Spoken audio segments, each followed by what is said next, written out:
The Northern Territories shimmered silver beneath the full moon. Dominic Blackthorne stood alone on the stone balcony of Ravenhold Castle, his powerful frame silhouetted against the night sky. Frost glazed his breath as he surveyed his domain, a kingdom of ancient forests and mist-shrouded mountains that had belonged to his bloodline for centuries. The wind carried whispers of danger, scents that didn't belong. Something approached his lands, something that threatened all he had sworn to protect. His shoulders tensed beneath his black woolen coat.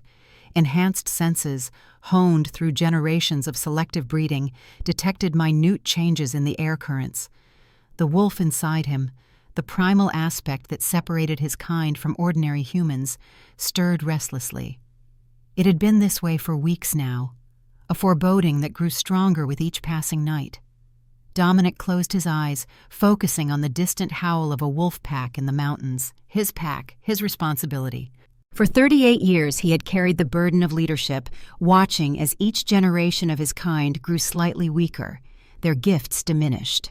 The curse of diluted bloodlines that threatened to render them ordinary within a few more generations. Alpha. Eleanor Frost's voice came from the doorway behind him. The castle's head steward stood with perfect posture despite her 60 years, silver hair pulled back in a severe bun that emphasized her sharp features. She had served the Blackthorne family since before Dominic's birth, and her loyalty was beyond question. The reports from the eastern border have arrived. 3 more villagers missing from Westridge. Dominic's jaw tightened. The same pattern? Yes. No signs of struggle. No blood. They simply vanished during the night. He turned toward her, golden eyes reflecting the moonlight. And the Sullivan girl? She works as a healer in the village. By all accounts, she has her grandmother's gift. Eleanor's expression remained carefully neutral. Her brother's condition worsens. The family's debts grow. Then it's time. Dominic's voice carried the weight of certainty, of fate aligning. Send Thomas Sullivan an invitation. Tell him I'll see him tomorrow. The steward bowed slightly and withdrew, leaving the Alpha alone with his thoughts. He returned his gaze to the vastness of his territory, to the vulnerable villages under his protection, to Westridge, where a young woman with no knowledge of her true heritage might hold the key to saving them all.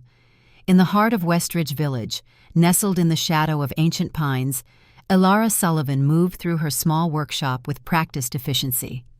Dried herbs hung from the ceiling beams, lavender, rosemary, foxglove, filling the air with their mingled fragrances. Morning sunlight filtered through parchment-covered windows, casting warm patterns across shelves lined with glass bottles and ceramic jars. Her hands worked methodically, crushing dried leaves into a fine powder. 22 years old, with golden hair twisted into a practical braid and eyes the color of summer storms, she possessed a quiet confidence that belied her youth. The villagers came to her with their ailments, fevers, joint pains, difficult pregnancies, and Elara treated them all with mixtures and tinctures learned from her grandmother. What none of them knew, not even Elara herself, was how she truly diagnosed their illnesses, the way colors seemed to shift around a person when disease took hold, the whispers she sometimes heard when her fingers pressed against a patient's skin, truths their bodies told that their lips would not. She corked a small bottle of cough remedy and placed it on the shelf for Mrs. Winters to collect later. A familiar heaviness settled in her chest as she worked, the weight of her brother's condition growing more burdensome with each passing day. William had been attacked 3 winters ago while patrolling the borders of Westridge. The wounds had never properly healed, leaving him bedridden, his once powerful frame now wasted. The door opened with a creak, bringing with it a gust of cold air and her father's troubled face. Thomas Sullivan had once been a proud man, tall and strong, respected for his skills as a woodsman. Now his shoulders stooped beneath invisible weights, and new lines creased his weathered features daily. "Father, what is it?" Thomas removed his cap, twisting it between calloused hands. His eyes, normally direct and clear, refused to meet hers. "A messenger from Ravenhold Castle came this morning." The words hung between them, pregnant with implication. Ravenhold Castle. home of Dominic Blackthorn, the Alpha who ruled the Northern Territories with an authority none dared challenge. The villagers spoke his name in hushed tones, stories of his power and mercilessness passed down like cautionary tales. What did they want?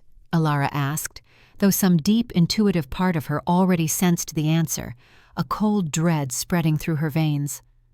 Alpha Blackthorn has offered to clear our debts. Thomas finally looked up, eyes shining with unshed tears. All of them. William's treatments, everything. In exchange for what? The bottle in her hands trembled slightly. For you, Alara. He wants you to become his wife. The bottle slipped from her fingers, shattering on the wooden floor. Neither moved to clean the spreading liquid. No. The word escaped as barely a whisper. Why would he want me? I'm nobody. Thomas sank heavily onto a nearby stool, suddenly looking every day of his 50 years and more. I don't know, but we have no choice. William needs more specialized care than what's available here. The debts. His voice broke. They'll take our home, Alara. Everything. A leaden silence filled the small workshop. Outside, village life continued. Children laughed, merchants called their wares. But inside, time seemed suspended in a moment of terrible clarity. When? She finally asked. Tomorrow. A carriage will come for you at dawn. That night, as moonlight spilled through her bedroom window, Alara sat before the small mirror on her dresser. Her reflection showed a stranger, pale, wide-eyed, fear etched into the set of her mouth. Her mother had brushed her hair until it shone like spun gold, neither of them speaking the thoughts that churned in their minds. On her bed lay a simple dress of white linen, the best the family owned, freshly pressed for tomorrow's journey. Beside it, her mother had placed a small wooden box containing her few possessions deemed worthy of taking to her new life. A soft knock at the door preceded her mother's entrance. Martha Sullivan's eyes were red-rimmed, her hands clutching something wrapped in faded blue silk.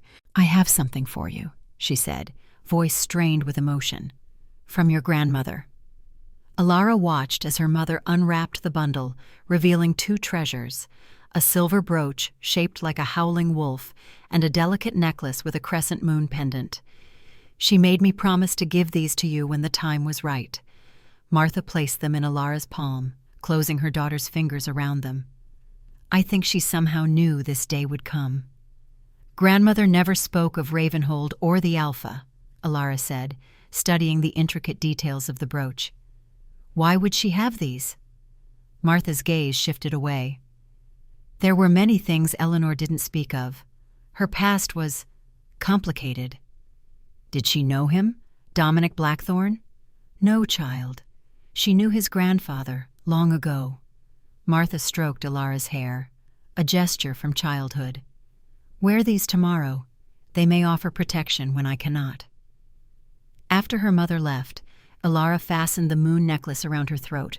The silver felt unnaturally warm against her skin, as though alive with some inner energy. The wolf brooch she pinned to her nightgown, its tiny eyes seeming to watch over her. She moved to the window, gazing out at the forest that separated Westridge from Ravenhold. Somewhere beyond those ancient trees waited a man who had purchased her future with gold, a man whose reputation inspired terror throughout the territories. Why me? She whispered to the night. What do you want from me, Alpha? The forest offered no answers, but as Alara turned back toward her bed, the silver wolf gleamed in the moonlight, its eyes catching the light in a way that seemed almost knowing. Dawn arrived with cruel swiftness. The household stirred early, moving through preparations in a fog of resignation. Alara dressed mechanically in the white gown, her mother's hands trembling as they fastened the tiny buttons. The wolf brooch was pinned at her collar, the moon pendant nestled in the hollow of her throat. Breakfast remained untouched. How could one eat when being served their last meal of freedom? William had insisted on being brought downstairs, his gaunt frame propped in a chair near the fire.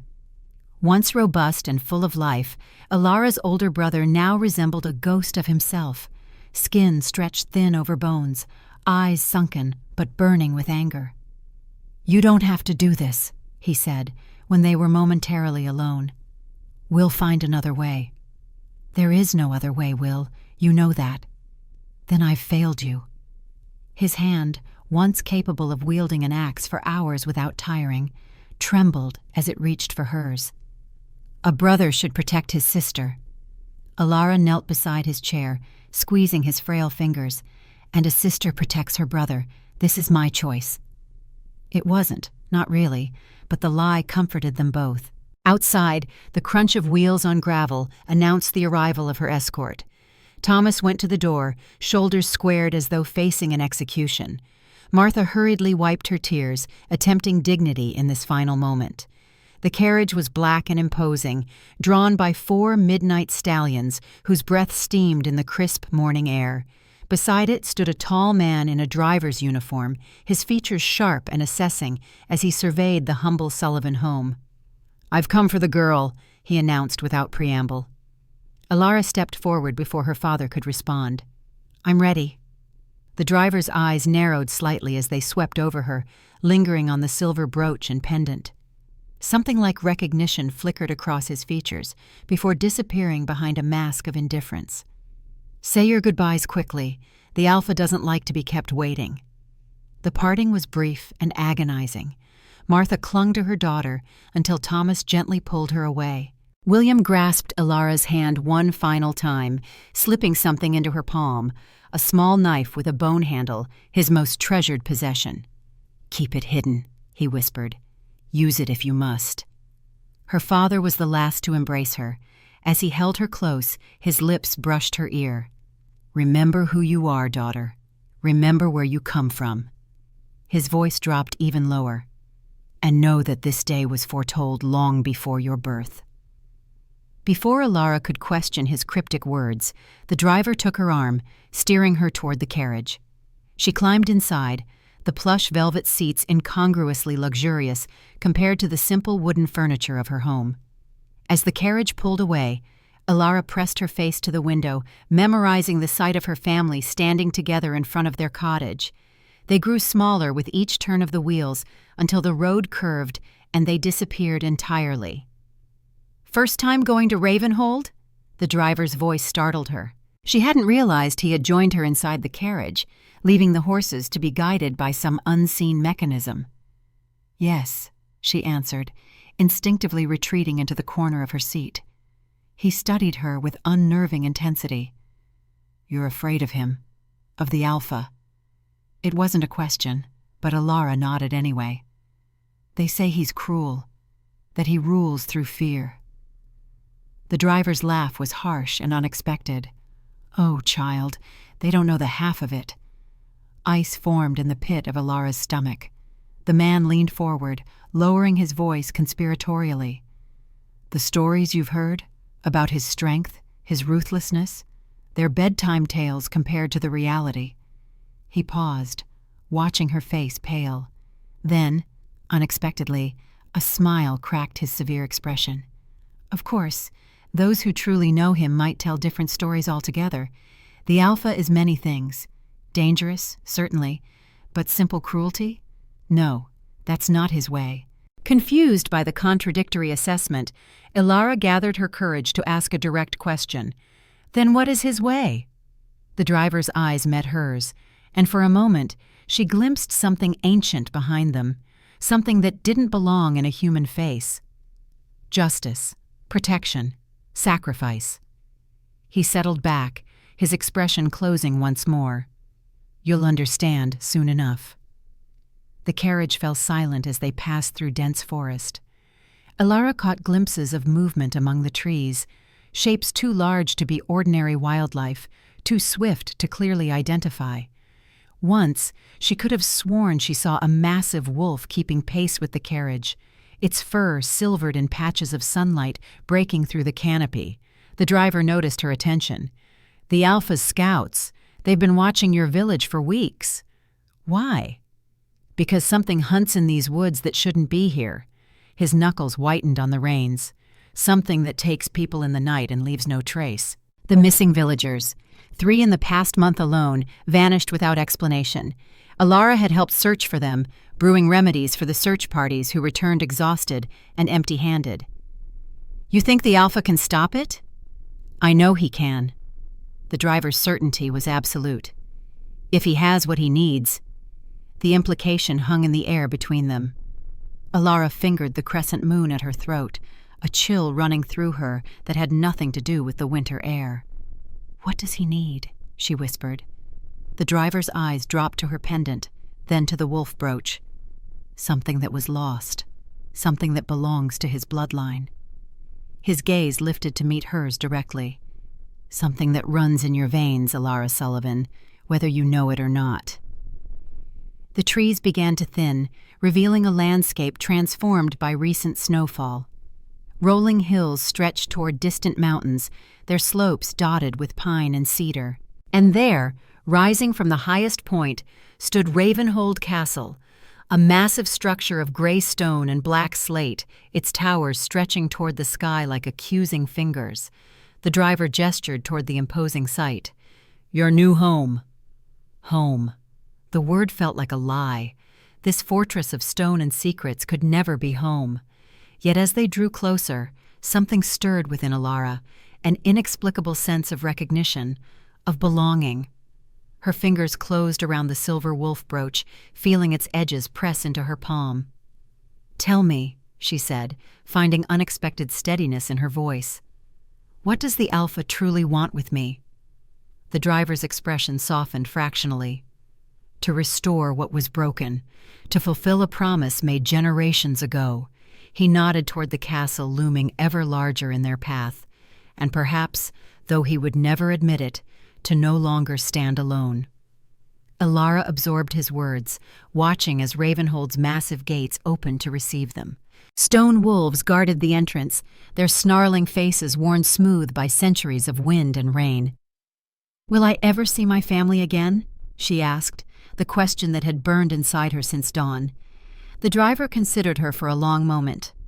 "That depends entirely on you and the choices you make once you understand who you truly are." The carriage rolled through the gates, wheels echoing against ancient cobblestones. Guards stood at attention, their uniforms black and silver, their eyes following Alara's progress with undisguised curiosity.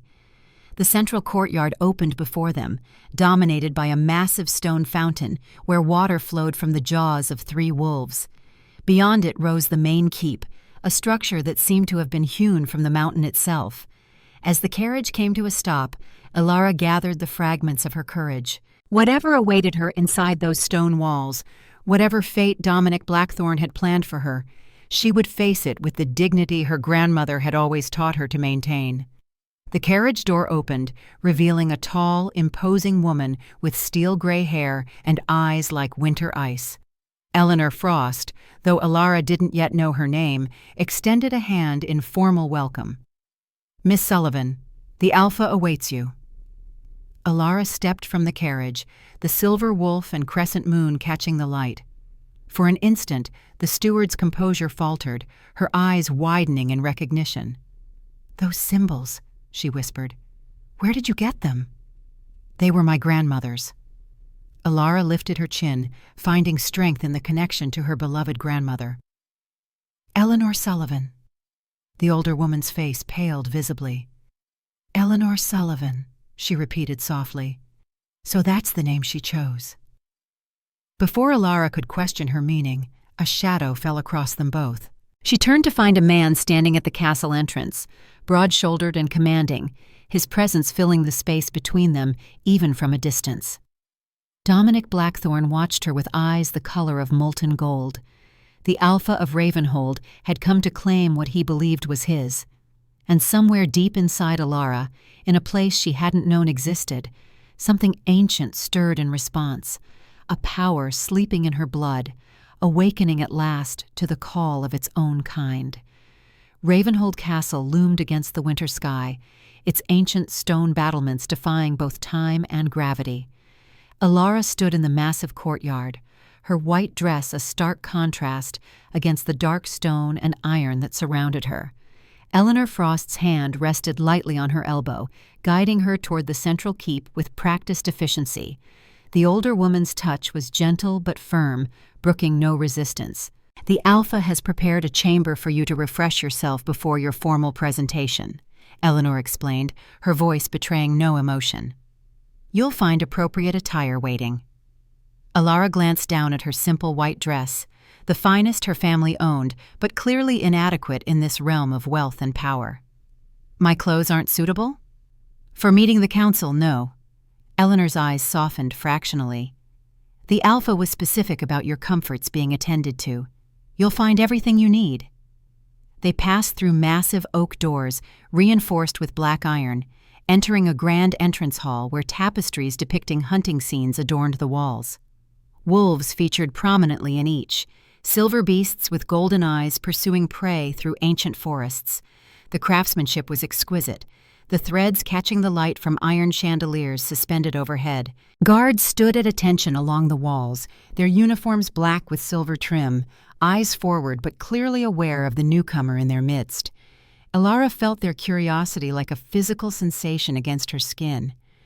What must they think of her, this simple village girl brought to their fortress for reasons she herself didn't understand?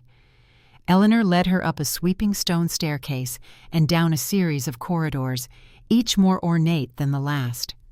The deeper they ventured into the castle, the more Alara noticed a peculiar sensation, a humming vibration that seemed to resonate through the stone itself, calling to something deep within her. "Here we are." Eleanor stopped before a heavy wooden door carved with an intricate pattern of branches and leaves. "The East Tower Suite. It was prepared specially." The room beyond took Alara's breath away. Sunlight streamed through tall windows overlooking the surrounding forest. A massive canopied bed dominated one wall, its coverlet a rich emerald embroidered with silver threads. A fire crackled in a stone hearth large enough for a man to stand inside, warming the space and casting dancing shadows across polished wooden floors. "This can't be for me," Alara whispered, overwhelmed by the luxury. "It is." Eleanor moved to an armoire and opened its doors, revealing several gowns in rich, jewel-toned fabrics. "The Alpha requested that you be comfortable." She selected a dress of deep midnight blue. "This will complement your coloring. A bath has been drawn behind that screen." Sure enough, a copper tub steamed invitingly in the corner, scented oils floating on the water's surface. Beside it stood a smaller table with various bottles and brushes. "I'll return in 1 hour to escort you to the council chamber." Eleanor paused at the door. "Miss Sullivan." "Alara, please." "Alara." Eleanor's expression remained inscrutable. "Many eyes will be watching you today. Remember that not all who smile are friends, and not all who frown are enemies." With those cryptic words, she departed, leaving Alara alone in the opulent chamber. For a moment, Alara simply stood still, absorbing the sudden transition from her simple life to this world of wealth and intrigue, the weight of it all, her family's desperate situation, her own uncertain future, the mystery of why she had been chosen, pressed down upon her shoulders. Her fingers found the silver wolf brooch at her collar, tracing its outline for comfort. What had the driver meant about something in her veins? What had Eleanor Frost recognized in her grandmother's treasures? The bath beckoned, offering temporary respite from her churning thoughts. Alara surrendered to its warmth, allowing the scented water to wash away the journey's dust. As she bathed, she studied the chamber more carefully. Books lined shelves on one wall, not decorative volumes meant for show, but well-worn tomes on herbalism, history, and surprisingly, healing arts similar to those her grandmother had practiced. Coincidence? Unlikely, given the care evident in every detail of the room's preparation. Wrapped in a soft linen towel, she examined the midnight blue dress Eleanor had selected. The fabric flowed like water through her fingers, finer than anything she'd ever touched. Silver embroidery adorned the fitted bodice and bell-shaped sleeves, delicate patterns that, upon closer inspection, revealed themselves as phases of the moon interwoven with small wolves. The coincidence became impossible to ignore. These symbols matched her pendants too precisely to be chance. She dressed carefully, marveling at how perfectly the gown fit her slender frame. Her reflection in a standing mirror revealed a transformation. The village healer replaced by a woman who looked as though she belonged in these halls of power. Only her eyes remained unchanged, reflecting her inner turmoil and uncertainty. The silver wolf and moon pendant she pinned to her new attire, small touchstones of her true self amidst this alien splendor. Eleanor returned precisely 1 hour later, appraising Alara with a nod of approval. "You look appropriate. The council awaits." "What is this council?" Alara asked as they moved through the corridors, descending toward the heart of the castle. "The Alpha's inner circle, representatives from the 7 major families of the Northern Territories." Eleanor's voice lowered. "Be careful what you reveal. Some seek only to curry favor with the Alpha, while others harbor their own ambitions." "What am I supposed to say? I don't understand why I'm here or what's expected of me." Eleanor's steps slowed momentarily. "The Alpha will explain his purpose. Until then, observe more than you speak." She hesitated, then added, "And trust your instincts. They may serve you better than you realize." They approached a set of massive double doors, guarded by 2 imposing men whose alert posture suggested more than human vigilance. Both straightened at Eleanor's approach, inclining their heads respectfully. "The Sullivan girl for the Alpha," Eleanor announced. One guard studied Alara intently, his gaze lingering on her pendant. "She wears the moonstone." "As is her right," Eleanor replied, a hint of sharpness in her tone. "Open the doors." The heavy portals swung inward silently, revealing a circular chamber dominated by a round table of polished black stone. 7 high-backed chairs surrounded it, 6 of them occupied by individuals whose attention immediately fixed upon Alara. And at the head of the table, standing rather than seated, waited Dominic Blackthorne. The Alpha was not what Alara had expected. The stories painted him as a monster in human form, cruel, merciless, inhuman. The reality was more complex. Tall and broad-shouldered, he possessed a commanding presence that filled the room without effort. Dark hair, shot through with silver at the temples, framed features that might have been sculpted from granite, all sharp angles and unyielding planes. But it was his eyes that truly captured her attention, amber gold and luminous, watching her with an intensity that seemed to strip away pretense. Not cruel, as she had feared, but assessing, calculating, seeing more than she wished to reveal. "Alara Sullivan." His voice was deep and resonant, filling the chamber without being raised. "Welcome to Ravenhold." She managed a small curtsy, thankful that her knees remained steady. "Alpha Blackthorne, please join us." He gestured to an empty chair at his right hand, a position of honor that caused several council members to exchange glances. Alara moved forward, acutely aware of being scrutinized. The council members varied in age and appearance, but all shared a certain predatory alertness. 3 women, 3 men, all dressed richly in the colors of their respective houses. "Allow me to introduce my council," Dominic said once she was seated. "Victoria Blackwood, my cousin and representative of our family line." A striking woman with ash-blonde hair nodded coolly. Something in her pale blue eyes suggested calculation, assessment of a potential rival. "Lord Marcus Reed of the Eastern Territories." A powerfully built man with copper-red hair inclined his head, his smile not reaching his eyes. "Enchanted," he said, his tone suggesting anything but. "The Alpha's taste in companions has always been intriguing." A flicker of something, anger, crossed Dominic's face, though his voice remained level as he continued the introductions. The remaining council members were a blur of names and titles that Alara struggled to retain, her attention divided between the intimidating assembly and the enigmatic Alpha beside her. "Miss Sullivan joins us under unique circumstances," Dominic addressed the council once introductions were complete. "She is a guest of honor and will be accorded every courtesy." "Of course," Marcus Reed's voice carried a hint of mockery. "Though we're all curious about the arrangement. It's unusual for the Alpha to take personal interest in a village debt." "My interests are my own, Reed." The warning in Dominic's tone was unmistakable. "Naturally." Reed's smile widened, revealing teeth too sharp for comfort. "We merely wonder if this signals a new direction for territorial policy. Will you now be personally managing all debtors in your domain?" Victoria Blackwood interrupted smoothly. "I'm certain my cousin has his reasons." Her gaze swept over Alara with cool assessment. "Though I admit some curiosity myself, the Sullivan girl possesses no obvious qualities to recommend her attention at such high levels." Alara stiffened at the dismissal in the woman's tone. Before she could respond, Dominic laid a hand on the table, the gesture commanding immediate silence. "Miss Sullivan's presence relates to matters beyond routine governance." His eyes swept the table.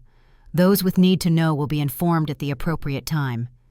The rebuke was subtle but effective. Several council members shifted uncomfortably in their seats. "Now," Dominic continued, "to the matters requiring immediate attention.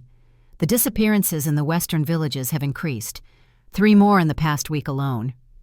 The atmosphere in the chamber shifted instantly from political maneuvering to focused concern. "Same pattern?" asked an elderly councilman whose name Alara hadn't caught. "Identical. No signs of struggle, no traces left behind." Dominic's jaw tightened. "Whatever hunts in our territories grows bolder." Alara found herself speaking before she could consider the wisdom of it. "The missing villagers? They weren't just from Westridge?" All eyes turned to her. Dominic's expression remained neutral, but she sensed approval in his slight nod. "No. 6 villages have reported disappearances, 22 people in total over the past 3 months. "Have you found no pattern?" Alara pressed, her healer's mind automatically searching for connections. Age, occupation, location within their villages? Marcus Reed laughed, the sound sharp and dismissive. "The village girl thinks herself a detective now? Perhaps next she'll offer to brew a potion to solve our problems." "Actually," Dominic countered, his voice dangerously soft, "Miss Sullivan's insights may prove valuable. She is known in her village as a gifted healer with unusual diagnostic abilities." Alara felt her face flush at both the insult and unexpected defense. "I only meant that patterns often reveal causes. In healing work, similar symptoms across different patients suggest common origins." Victoria Blackwood leaned forward, her interest apparently piqued. "And what would your village wisdom suggest about people vanishing without trace?" Though the question dripped condescension, Alara met the woman's gaze directly. "That whatever takes them either has their trust or moves too quickly for resistance. No signs of struggle suggests one of those 2 scenarios." A momentary silence fell over the table. Alara sensed she had surprised them, perhaps even impressed a few. Dominic's expression remained unreadable, but something like satisfaction flickered in his amber eyes. "An astute observation," he acknowledged, "one our trackers have also made." The council meeting continued, discussion turning to border patrols and security measures. Alara listened carefully, noting the political currents flowing beneath surface cooperation. Marcus Reed advocated aggressive action, barely concealing his desire to use the crisis to expand his own territory's influence. Victoria Blackwood counseled caution, her arguments logical but tinged with personal ambition. Throughout, Dominic commanded the room without raising his voice or making threats. His authority seemed intrinsic rather than imposed, a natural leadership that even his critics respected. When the meeting concluded, council members departed with formal bows to their alpha, several casting curious glances at Alara as they passed. Victoria Blackwood lingered briefly, her pale eyes assessing. "I look forward to becoming better acquainted, Miss Sullivan." Her smile held no warmth. "Perhaps we might take tea tomorrow. I could share some insights about life at Ravenhold." Before Alara could respond, Dominic intervened smoothly. "Unfortunately, Miss Sullivan's schedule tomorrow is already arranged. Perhaps another time, Victoria." The blonde woman's smile tightened almost imperceptibly. "Of course, cousin. Another time." Once the chamber emptied, leaving only Alara, Dominic, and Eleanor Frost, the atmosphere shifted subtly. Some of the alpha's rigid formality relaxed, though his watchful alertness remained. "You handled that well," he said, surprising Alara with the direct compliment. "The council can be challenging for newcomers." "They seem more interested in politics than in finding missing villagers," Alara observed, then immediately worried she'd overstepped. Dominic's mouth curved in what might almost have been a smile. Perceptive. The council serves its purpose, but personal agendas often cloud collective judgment. He studied her for a moment. "You're wondering why you're here." It wasn't a question, but Alara nodded anyway. "Yes. I don't understand what possible value I could have to you or Ravenhold." "Walk with me," he said, extending his arm in formal invitation. Hesitantly, Alara placed her hand on his forearm, immediately aware of the coiled strength beneath the fine fabric of his sleeve. He led her from the council chamber down a different corridor than the one she'd arrived through, Eleanor following at a discreet distance. "Your home in Westridge," Dominic began, his pace measured to accommodate her shorter strides. "It stands on the eastern edge of the village, near the old oak grove." Alara blinked in surprise. "Yes. How did you know?" "It was built 70 years ago by your grandfather, William Sullivan, when he married Eleanor Blackthorne." The revelation struck Alara like physical blow. "Blackthorne? My grandmother was—" "My great-aunt, yes." Dominic's expression remained calm, as though he hadn't just shattered her understanding of her own heritage. "Eleanor Blackthorne was sister to my grandfather, James Blackthorne. She chose to leave the family and take her husband's name." Alara stopped walking, her mind reeling with implications. "That's impossible. My grandmother never spoke of being related to—" She gestured vaguely at their opulent surroundings. "To the ruling family of the Northern Territories?" Dominic finished for her. "No, she wouldn't have. Her departure wasn't amicable." "Why are you telling me this now? Why bring me here after all this time?" They had reached a small interior courtyard where a lone tree grew, an ancient oak whose branches reached toward a glass ceiling that allowed sunlight to filter through. Stone benches surrounded a central fountain where water flowed continuously from the mouth of a carved wolf. Dominic guided her to a bench, waiting until she seated herself before taking a position opposite her. Eleanor remained at the courtyard entrance, her presence ensuring privacy while maintaining propriety. "The Blackthorne bloodline is failing," Dominic said without preamble. "Each generation is born weaker than the last.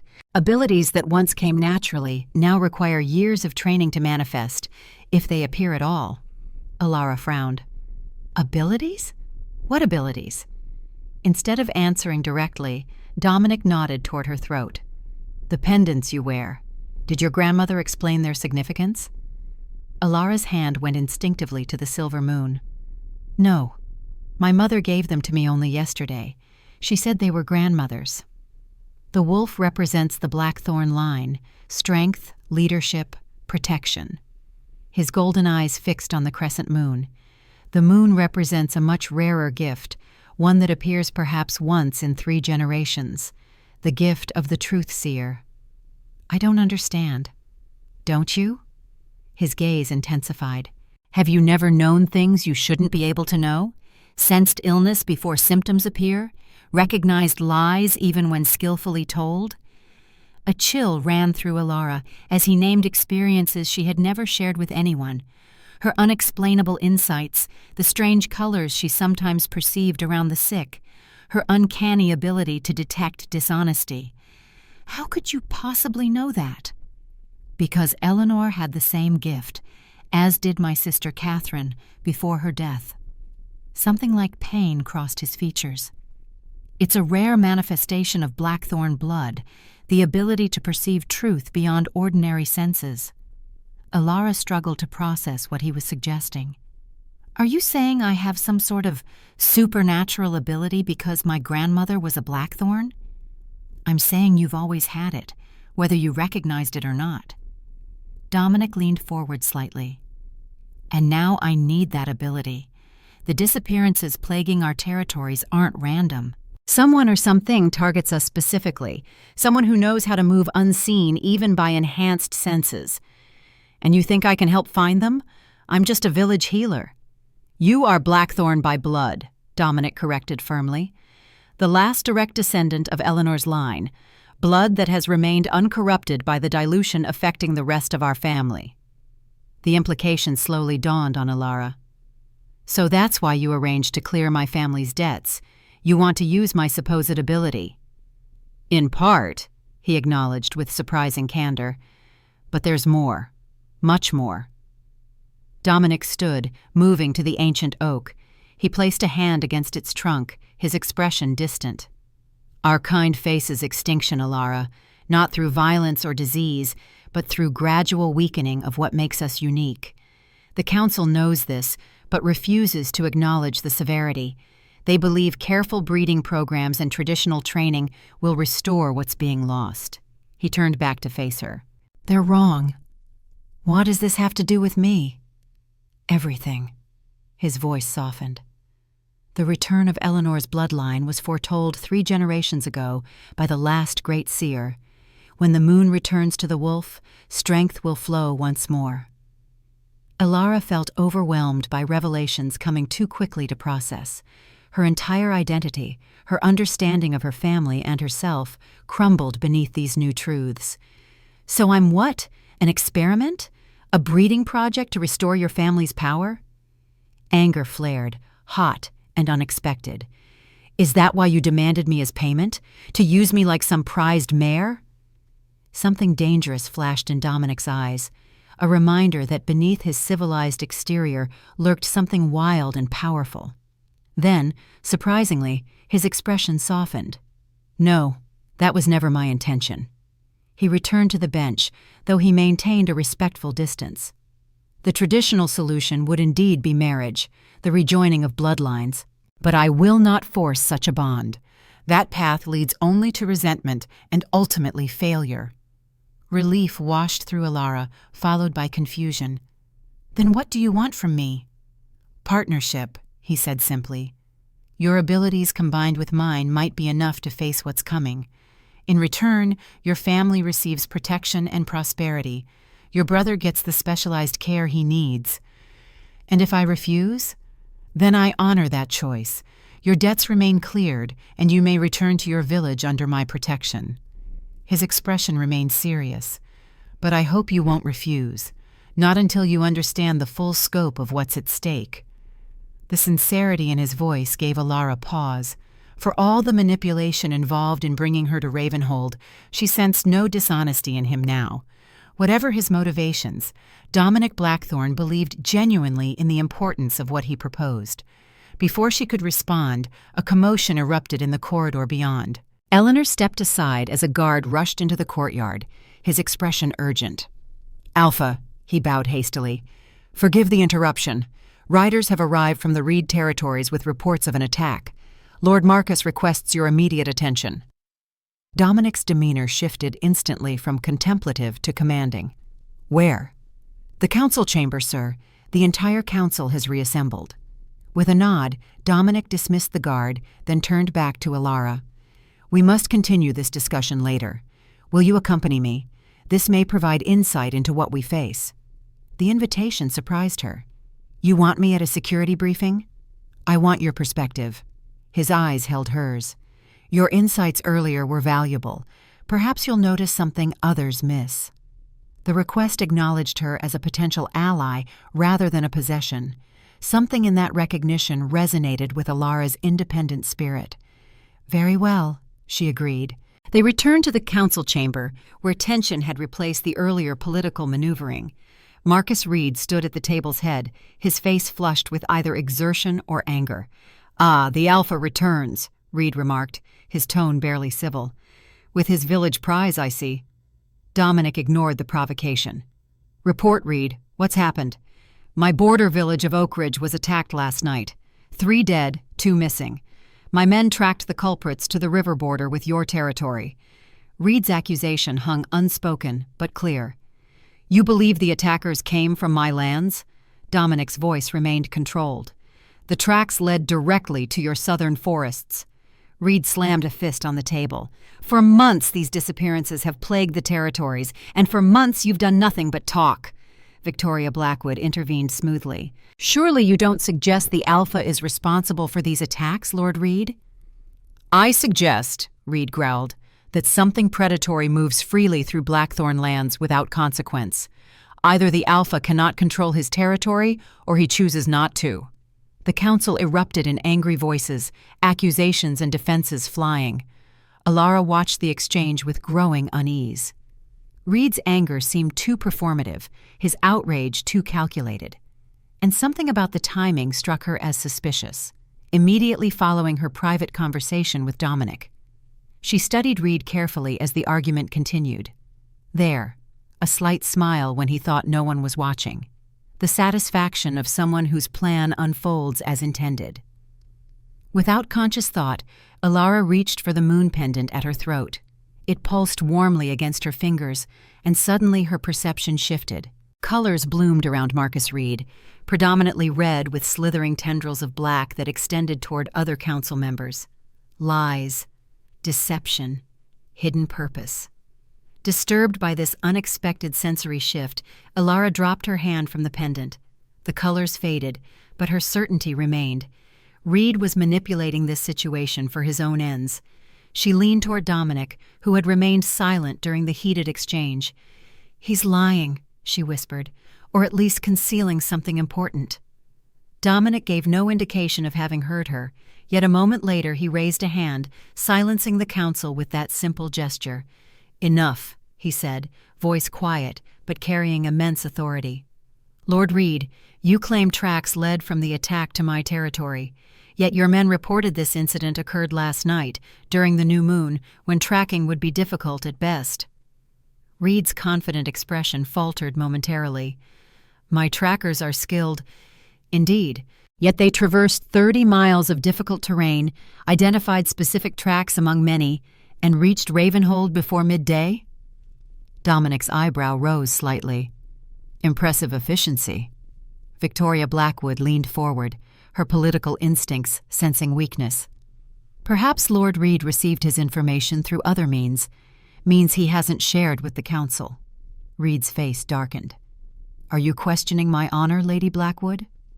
"I question only the completeness of your account," she replied smoothly. "Full transparency serves all our interests in these dangerous times." The council chamber had transformed into a battlefield where words served as weapons. Alara watched the subtle shifts in alliance and opposition, marveling at the complex dance of power. Throughout, Dominic maintained his calm center, neither attacking nor defending, merely observing the factions reveal themselves. Finally, he spoke again. "I propose an immediate investigation. A joint party from Reed and Blackthorn territories will examine the attack site and follow the tracks to their true destination." The reasonable suggestion left Reed no graceful avenue for refusal.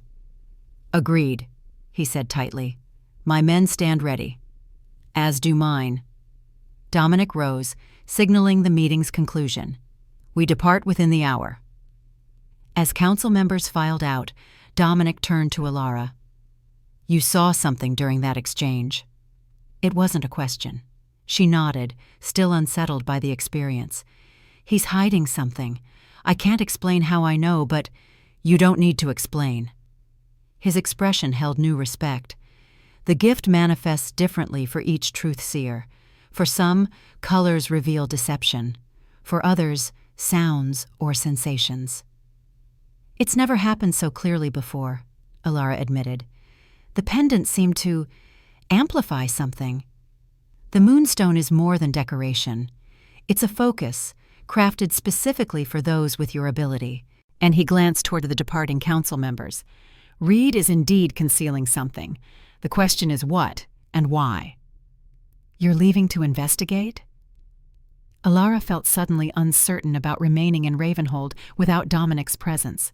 Despite everything, he had become her only ally in this unfamiliar world. "I must." His expression softened slightly. "Eleanor will ensure your comfort and safety until my return. Use the time to rest, to process what you've learned." He hesitated, then added, "And perhaps to begin understanding your heritage. The East Tower Library contains journals kept by previous truth-seers, including your grandmother's early writings. They might provide insight into controlling your emerging abilities." A guard approached, informing Dominic that his party was assembling. With a formal bow to Alara, the Alpha departed, his commanding presence leaving an almost tangible void in the chamber. Eleanor appeared at Alara's side.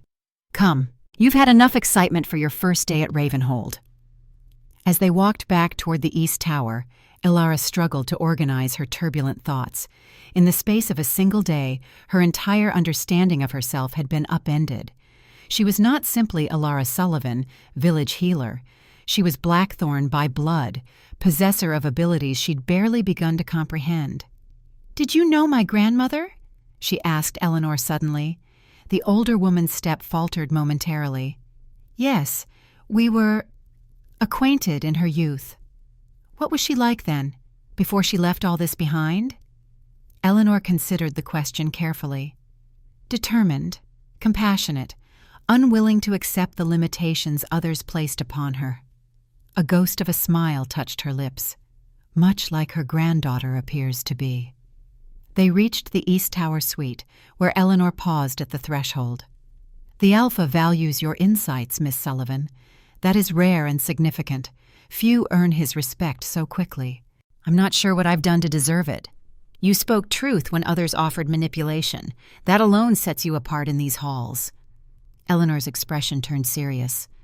"Rest now. When the Alpha returns, decisions will need to be made, by him and by you." Left alone, Elara moved to the windows overlooking the vast forests surrounding Ravenhold. Somewhere out there, Dominic Blackthorn tracked a mystery through his territories. Somewhere out there, a threat moved in darkness, taking innocent lives. And here, within these ancient stone walls, Elara Sullivan faced her own uncertain path. The silver wolf brooch and crescent moon pendant caught the fading sunlight, symbols of a heritage she had never known was hers.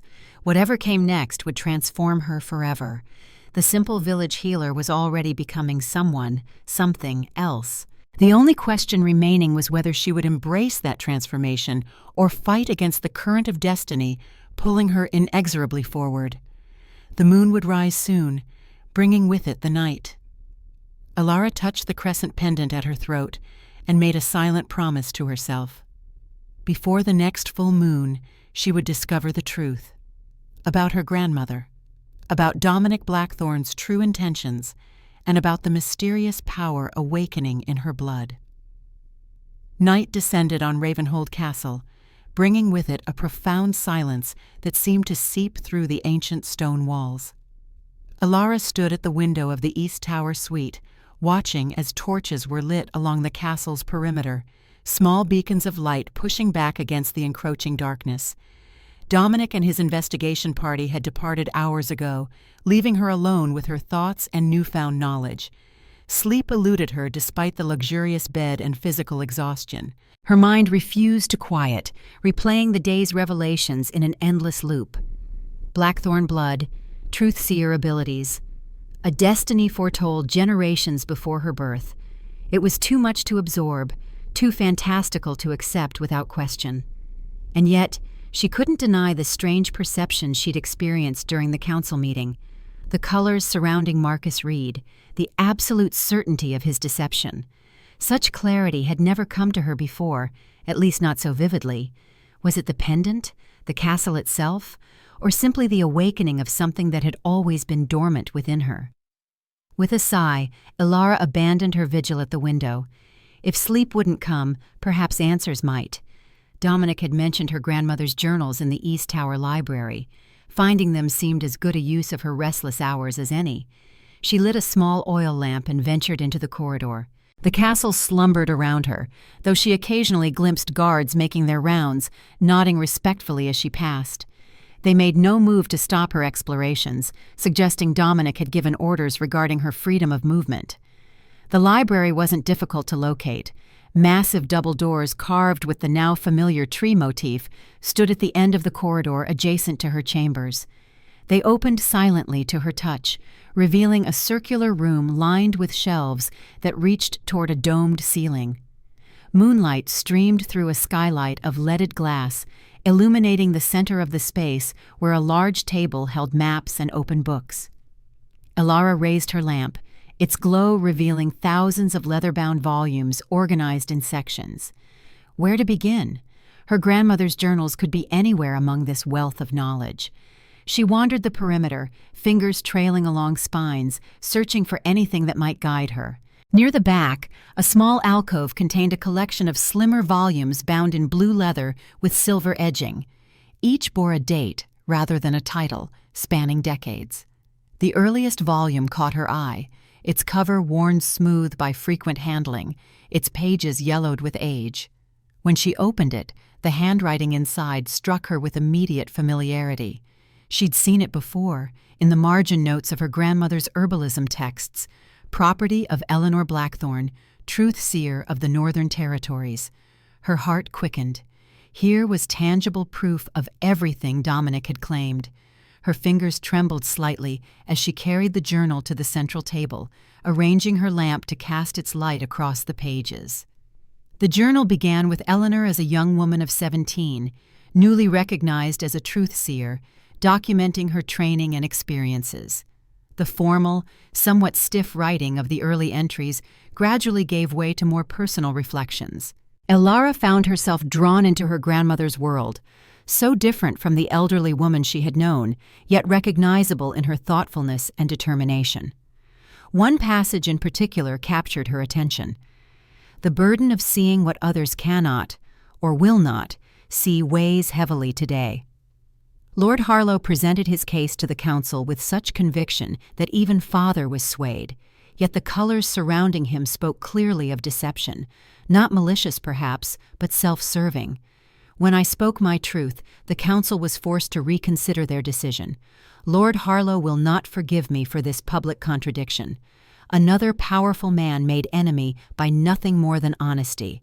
This is the truth-seer's blessing and curse. To know what hides behind smiles and courtesies, yet be bound by duty to reveal it, regardless of consequence. Elara recognized the sentiment all too well. How many times had she sensed untruths in her village but remained silent to maintain peace? How often had her insights brought resentment rather than gratitude? She continued reading, learning how Eleanor had trained to focus her abilities, meditation techniques, exercises in concentration, methods to distinguish between degrees of deception. The journal documented her grandmother's growing mastery, but also her increasing isolation. Truth, it seemed, rarely made one popular in the halls of power. Then came entries about William Sullivan, the visiting woodsman who caught Eleanor's eye and eventually her heart. Their courtship unfolded in precious stolen moments, secret meetings in the forest, plans whispered beneath oak trees. The joy in these passages was palpable, as was the growing dread of inevitable discovery. James forbids the match. As Alpha, his word is law, even to his sister. He speaks of bloodlines and duties, of gifts that must not be diluted. But what of happiness? What of choice? William offers me a life beyond these stone walls, beyond the politics and machinations. He sees me, not the truth-seer, not the Blackthorne heir, just Eleanor. The journals chronicled her grandmother's increasingly difficult position, torn between loyalty to her family and love for a man deemed unsuitable. The pressure mounted until a final, heartbreaking entry. I choose freedom. Tonight, I leave Ravenhold forever. The pendant and brooch I take as my birthright. James cannot deny me these small tokens of my heritage. Perhaps someday the Blackthorns will understand that forcing loyalty only breeds resentment. That true strength comes not from control, but from choice freely given. Until then, I turn my back on this legacy of power and constraint. From this day forward, I am Eleanor Sullivan, and I will build a life of my own making. Elara closed the journal, emotions churning. Her grandmother had fled the very destiny Dominic now offered her, had rejected the Blackthorne legacy completely. Why? Was it simply for love, or had she seen something darker in her family's future? She reached for a later volume, hoping to find answers, when a soft sound from the doorway startled her. A figure stood silhouetted against the corridor light, elderly and slight, but carrying herself with surprising dignity. "You have her eyes," the woman said, moving forward into the lamplight. "Eleanor's eyes. I noticed it immediately." Elara straightened, instinctively wary. "Who are you?" The woman smiled, the expression softening a face mapped with wrinkles. Evelyn Gray, advisor to the Blackthorn family for more years than most can remember. She gestured to the journals. I see you found your grandmother's writings. You knew her? Very well. I was her tutor in the beginning, when her abilities first manifested. Evelyn moved closer, her gaze falling on the open journal. She was brilliant, stubborn but brilliant, much like her granddaughter appears to be. Alara studied the elderly woman, sensing no deceit in her manner or words. Did the Alpha send you to check on me? Dominic?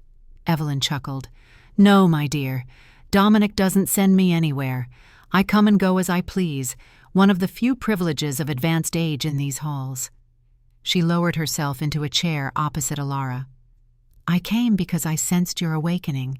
Truth seers resonate with one another, particularly when abilities first manifest strongly. You're a truth seer too? Among other things. Evelyn's pale blue eyes held ancient wisdom. My gifts have diversified with age. I see not only truth, but possibilities, paths branching from each moment of choice. Alara hesitated, torn between caution and curiosity. Finally, curiosity won. My grandmother left all this behind. She rejected her heritage completely. Why would Dominic think I would choose differently? Because circumstances have changed. The threat your grandmother fled from is nothing compared to what approaches now. Evelyn gestured toward the journals. Did you read about the Blackthorn curse in her writings? No. She mentioned bloodlines weakening, but nothing specific about a curse. Because she didn't know. Few do, even now. Evelyn leaned forward, her voice dropping. What I tell you remains unknown to most of the council. Dominic keeps this truth closely guarded. Despite herself, Alara leaned in, drawn by the woman's intensity.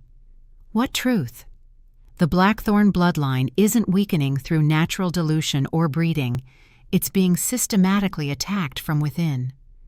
I don't understand. Long ago, the first Blackthorn Alpha made a bargain with powers beyond ordinary understanding.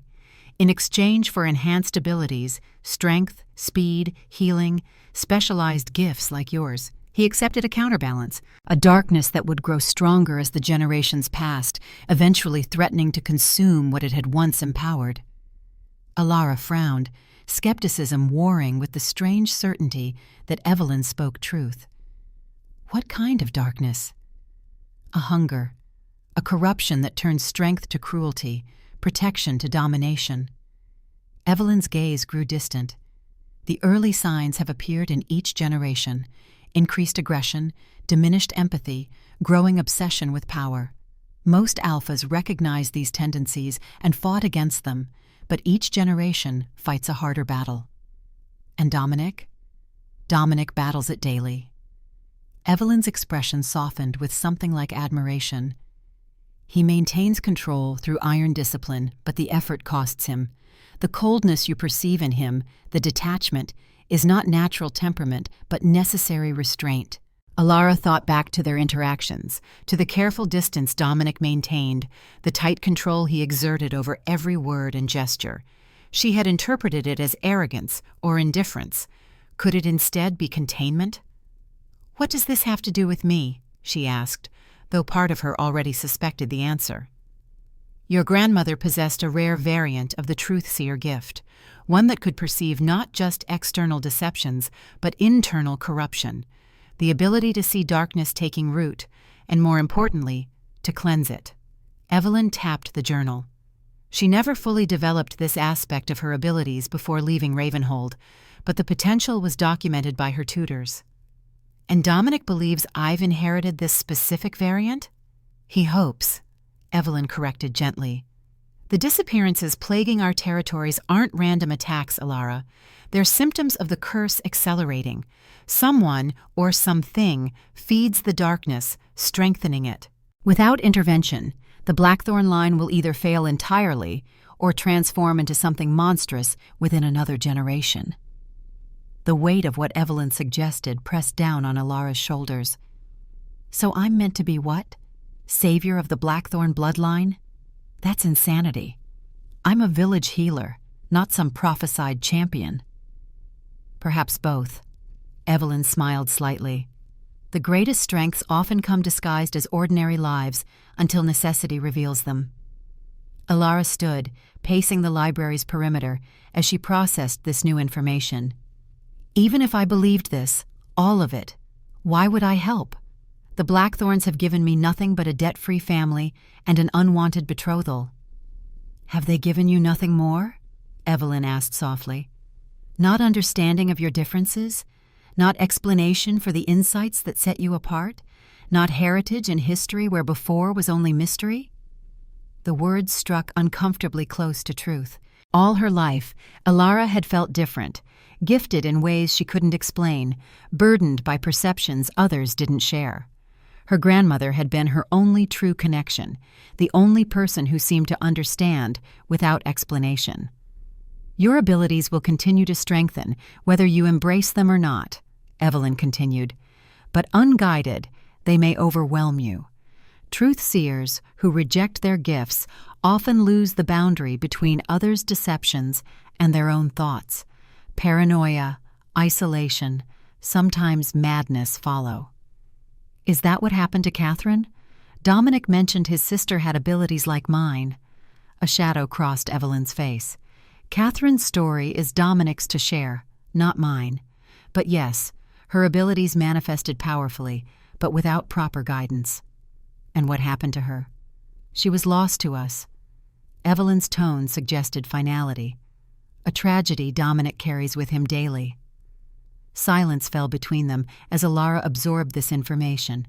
Outside, clouds obscured the moon, dimming the natural light filtering through the skylight. The library seemed suddenly darker, its shadows deeper. "There's more you should know," Evelyn said after a moment. "About the Guardians." "Guardians?" "They call themselves protectors of natural order, humans who have dedicated themselves to eradicating those with enhanced abilities." The elderly woman's expression hardened. "Throughout history they've hunted our kind, believing us abominations against nature. Their methods have evolved from witch trials and burnings to more sophisticated persecution, but their goal remains unchanged: our extinction." "Humans hunting. What exactly? What are the Blackthorns if not human?" "We are human, but evolved, or adapted, depending on perspective. Our ancestors developed abilities that ordinary humans lost or never possessed. The Guardians see these differences as monstrous rather than advantageous." Evelyn's gaze held Alara's. "Your grandmother may have fled Ravenhold, but she never escaped their watchfulness. Even in your remote village, they would have monitored her, and now you." The implication sent a chill through Alara. "Are you suggesting I'm already in danger, regardless of whether I help Dominic?" "Knowledge of your heritage alone marks you in their eyes. The pendant and brooch you wear would confirm their suspicions." Evelyn's voice softened. "I don't say this to frighten you, but to ensure you understand the full scope of your situation." Alara returned to her seat, feeling suddenly unsteady. "This is too much. Yesterday I was simply a village healer with unusual insights. Today I'm apparently the prophesied savior of a cursed bloodline being hunted by zealots." "Reality doesn't change because we discover it," Evelyn replied gently. "You were always Eleanor Blackthorn's granddaughter. You always possessed these abilities. The only difference is that now you know." Before Alara could respond, the library door opened again. Eleanor Frost stood in the threshold, her normally composed features showing signs of tension. "Miss Sullivan," she said formally, "the Alpha has returned. He requests your presence immediately." "Has something happened?" Alara asked, noting the steward's strained expression. "There has been another attack, this time within the castle grounds." Eleanor's gaze flicked to Evelyn. 2 guards were found near the northern wall, one dead, one barely alive. Evelyn rose with surprising agility for her age. "The survivor?" "In the infirmary. The Alpha is with him now." Alara stood, gathering her shawl around her shoulders. The revelations of the night now seemed secondary to this immediate crisis. "I should change." "There's no time," Eleanor interrupted. "The Alpha was most insistent." With a quick nod to Evelyn, Alara followed Eleanor from the library. They moved swiftly through corridors and down staircases, eventually reaching a section of the castle Alara hadn't yet seen. The smell of medicinal herbs and clean linen indicated they had reached the infirmary. Inside, a scene of controlled urgency unfolded. Several attendants moved efficiently around a central bed where a man lay deathly still. Dominic stood nearby, his tall frame rigid with tension, his clothing bearing evidence of hard riding. Mud splattered his boots, and his cloak showed tears from branches. He turned at their entrance, golden eyes immediately finding Alara. "You came. Good." "What happened?" she asked, moving toward the injured guard. "Patrol found them an hour ago. Thomas here managed to raise the alarm before collapsing." Dominic's expression was grim. "Whatever attacked them was inside our walls, Alara. Inside." She approached the bed, medical training automatically assessing the patient. The guard's breathing came shallow and irregular, his skin pale beneath a sheen of sweat. Bandages wrapped his torso, already showing seepage from wounds beneath. "Has he spoken?" she asked, reaching for the man's wrist to check his pulse. Nothing coherent. Dominic moved to stand beside her. "Our healer says his injuries aren't necessarily fatal, yet he fails to respond to treatment. It's as if something prevents his recovery." Alara frowned, noting the guard's erratic pulse and the strange gray cast to his skin around the wound edges visible above his bandages. "These don't look like ordinary injuries. May I?" She gestured toward the bandages. At Dominic's nod, one of the attendants helped her carefully unwrap the guard's torso. What she found beneath made her inhale sharply. 3 parallel gashes crossed his chest. Not the clean cuts of a blade, but jagged tears. The wounds themselves appeared relatively shallow, yet the surrounding tissue had turned a sickly grayish-black, with dark lines extending outward like the roots of a plant. "Poison?" Dominic asked, observing her reaction. "Not any I've encountered." Alara leaned closer, studying the discoloration. "It's almost as if something in the wounds spreads, consuming healthy tissue." Acting on instinct, she placed her hand near, not touching, the damaged area. Immediately, a sensation of wrongness washed over her, not physical wrongness, but something deeper, as if the injury carried malevolence beyond its physical manifestation. Her pendant warmed against her skin. Without conscious decision, Alara's fingers moved to touch it. Immediately, her perception shifted. The guard's body became transparent to her inner vision, revealing not just flesh and bone, but energy. Life force flowing through pathways like rivers of light, except where the wounds lay. There, darkness bloomed, sending tendrils along the energy channels, corrupting and consuming. "It's feeding on him," she whispered, the words emerging before she could consider them. Not just his body, but his essence. Dominic tensed beside her. "You can see it?" "Yes." The vision was terrifyingly clear. Whatever caused these wounds left something behind, a darkness that spreads through his energy rather than just his flesh. "Can you stop it?" The question jolted her. "I don't know how. I've never—" "Try." Dominic's voice softened from command to request. "Please. He was under my protection." The guard's breathing had grown more labored, his life visibly ebbing. Without understanding quite how she knew what to do, Alara placed one hand on his forehead and the other over her moon pendant. She closed her eyes, focusing on the vision of light and darkness within him. The pendant grew warmer, almost hot against her skin. Instinctively, she imagined drawing the corruption out, pulling the darkness from his energy channels like poison from a wound. At first, nothing happened. Then slowly, she sensed movement. The tendrils of darkness recoiled as if burned by her attention, retreating toward the original wounds. Encouraged, Alara intensified her focus. The pendant now burned against her skin, channeling power she didn't understand but somehow could direct. The darkness fought her, clinging tenaciously to its host, but gradually yielded ground. Time lost meaning. Alara existed only in the space between light and shadow, pushing back corruption one tendril at a time. Sweat beaded on her forehead, her body trembling with effort, yet she continued, driven by determination she hadn't known she possessed. Finally, the last of the darkness receded, forced back into the original wounds where it seemed to dissipate like smoke. Alara opened her eyes, suddenly aware of her surroundings again, and of her own exhaustion. She swayed, lightheaded. Dominic's hand steadied her, strong fingers gripping her elbow. "Easy," he murmured. "You've done enough." The guard's breathing had steadied, his color improving. The strange gray cast was fading from his wounds, which now looked painful, but ordinary. "What did I just do?" Alara asked, her voice barely above a whisper. "You proved Evelyn right." Dominic guided her to a chair. "You have the cleansing gift." The infirmary had gone silent, all eyes fixed on Alara with expressions ranging from awe to fear. She felt suddenly exposed, vulnerable under their scrutiny. Dominic sensed her discomfort. "Leave us," he ordered, his tone brooking no argument. The attendants bowed and withdrew, though one remained at a discreet distance to monitor the patient. Once they had privacy, Dominic pulled a chair beside hers. "What did you see?"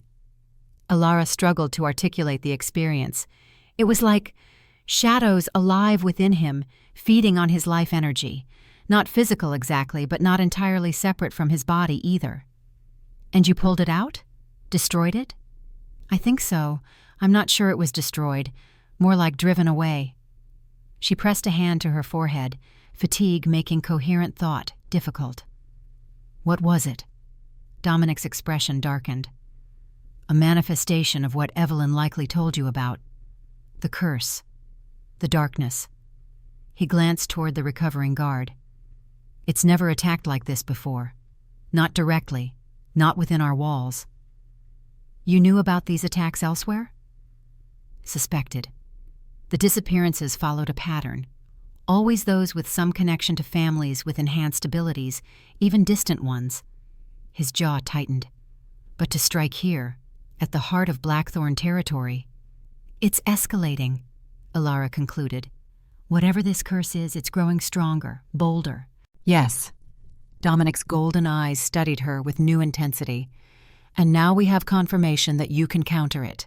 The cleansing gift is real, Alara, and you possess it." The realization settled heavily upon her. If what she had just done was real, if she truly possessed the ability to combat this darkness, then everything else might be true as well. Her heritage, her destiny, all of it. "The investigation at Reed's territory," she said suddenly, remembering where Dominic had been. "Did you find anything?" A shadow passed over his features. "Evidence of tampering. The tracks had been created deliberately, leading to our border. Reed's men never followed any trail. They were sent directly to Ravenhold with their accusations." "So Reed lied outright to the council?" "Yes, though proving it would be difficult." Dominic leaned forward, elbows on his knees. "More concerning is what we found at the attack site. The victims showed the same corrupting wounds as our guard here. Reed has been hiding the true nature of the attacks." "Why? What does he gain?" "Political advantage in the short term. My perceived failure to protect the territories undermines my authority with the council." Dominic's expression hardened. "But I suspect Reed's involvement goes deeper. The timing is too convenient." Alara considered this, her mind working despite her fatigue. "You think he's somehow connected to the curse? To whatever causes these attacks?" "Not necessarily causing them, but perhaps exploiting them." Dominic straightened, decision evident in his posture. "We need to know more about what we're facing. Tomorrow, I'll show you something few outside the direct Blackthorn line have ever seen. For now, you need rest." As if his words had granted permission, exhaustion washed over Alara in an overwhelming wave. She struggled to her feet, determined to maintain dignity despite her suddenly leaden limbs. Dominic surprised her by offering his arm, not grabbing or commanding, but simply providing support if she chose to accept it. After a moment's hesitation, she placed her hand on his forearm, grateful for the steadiness he provided. They walked in silence back to the East Tower, the empty corridors echoing with their footsteps. When they reached her chambers, Dominic paused at the threshold. "What you did tonight," he began, then stopped, seeming to search for words. "Thank you." The simple acknowledgement, so clearly heartfelt, caught Alara off guard. "I'm still not sure what I did or how, but you chose to try." His golden eyes held unexpected warmth. "That choice means more than you know." He bowed formally and turned to leave. Alara watched him go, this enigmatic alpha whose fate seemed inexplicably intertwined with her own. "Dominic," she called softly, using his name for the first time. He paused, looking back. "Whatever this darkness is, whatever curse affects your family, I want to understand it, completely. No more partial truths." He studied her for a long moment, then nodded once. "Tomorrow, you'll see everything. I promise." After he departed, Alara closed her chamber door and sank onto the edge of her bed, mind whirling despite her exhaustion. She had crossed some invisible threshold tonight, moved from observer to participant in the strange, dangerous world of Ravenhold Castle. Her grandmother's journals lay where she had left them earlier, brought back by someone during her absence. Beside them rested a new volume she hadn't seen before, bound in ancient leather that had cracked with age. A note in Eleanor Frost's precise handwriting lay atop it. "The Alpha instructed me to provide this. It contains the origin of what you faced tonight. Read it when you are ready for the full truth." Alara touched the ancient book, feeling a resonance similar to what she had experienced with her pendant. Whatever answers awaited within those pages would change her understanding forever, of herself, of the Blackthorns, of the darkness threatening them all. Tomorrow would come soon enough. For now, she needed strength for the revelations ahead. Alara placed the book carefully aside, her decision made.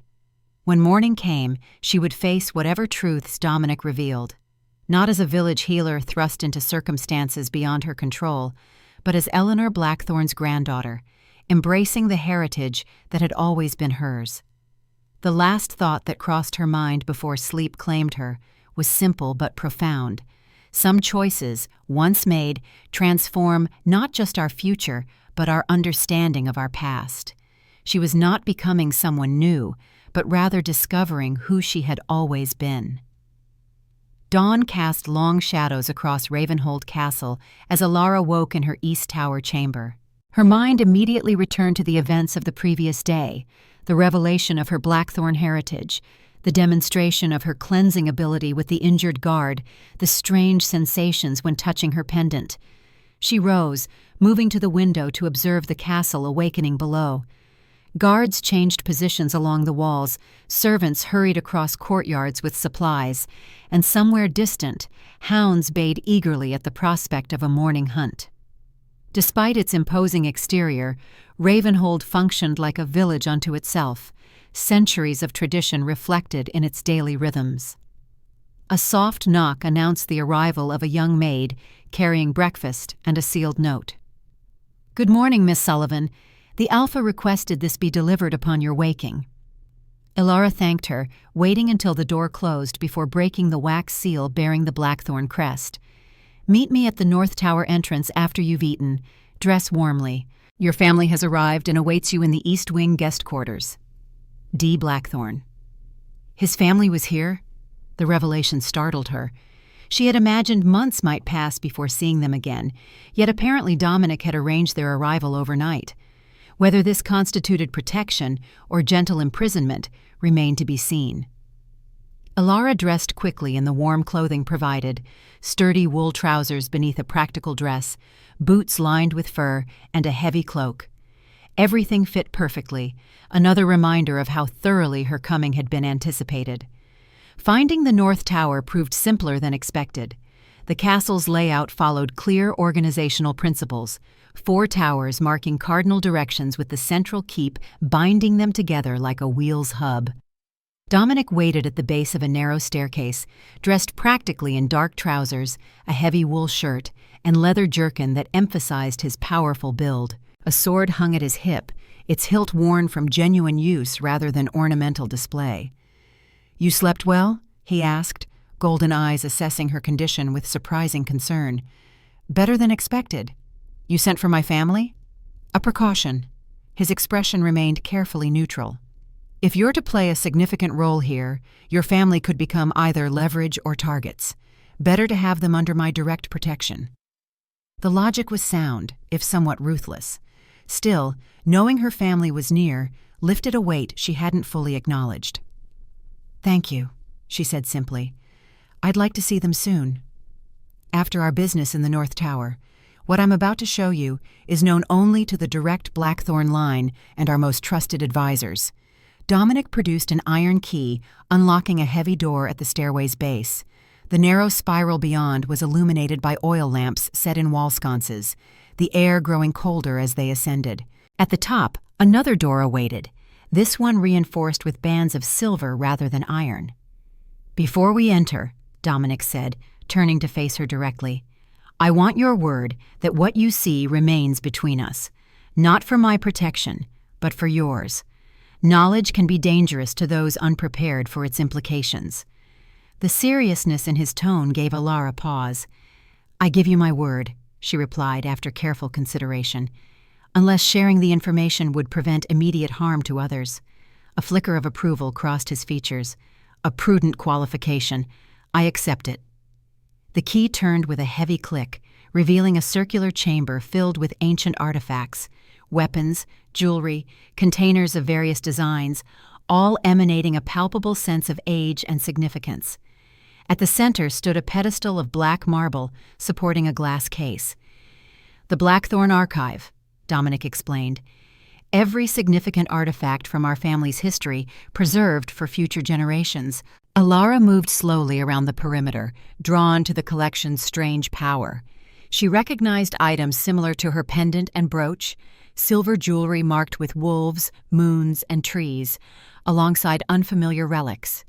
Ancient weapons crafted from mysterious metals, containers sealed with elaborate mechanisms, scrolls housed in tubes of what appeared to be bone. "These belong to your ancestors?" she asked, careful not to touch anything. "To Blackthorns, yes, though not all were blood relations. Our family has absorbed others over centuries, preserving their knowledge when their lines failed." His candor surprised her. "You speak of failed bloodlines as though they're common." "More common than you might think. Enhanced abilities often come with costs: shortened lifespans, reduced fertility, vulnerability to specific conditions." Dominic moved beside her, his presence both imposing and reassuring. "The Blackthorn line has survived longer than most, partly through careful alliance, partly through adaptability." "And partly through absorbing the power of fallen lines?" His eyes met hers, something like respect in their golden depths. "Yes, we are survivors, Alara.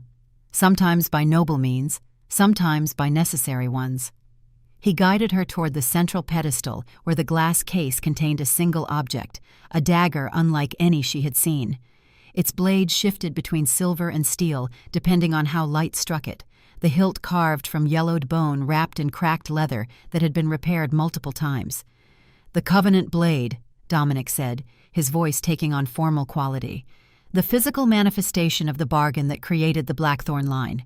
With it, Alaric Blackthorn sealed the pact that granted our family its enhanced abilities and established our dominion over the Northern Territories." Alara studied the seemingly ordinary weapon. "It doesn't look particularly special." "Appearances deceive. This knife carries the history of everything we are, and everything we fight against." He moved to a nearby shelf and retrieved an ancient scroll case. "This contains Alaric's personal account of the pact. Few have read it. The Council knows only sanitized versions passed through official histories." With careful movements, he extracted brittle parchment and spread it on a side table. The writing was faded but legible, flowing in archaic script. "Read it," Dominic urged quietly. "You need to understand what we face." Alara bent over the document, drawn into the first-hand account of the Blackthorn's beginning. "In the year of the Great Plague, when death stalked our lands and no family remained untouched by grief, I sought salvation by any means.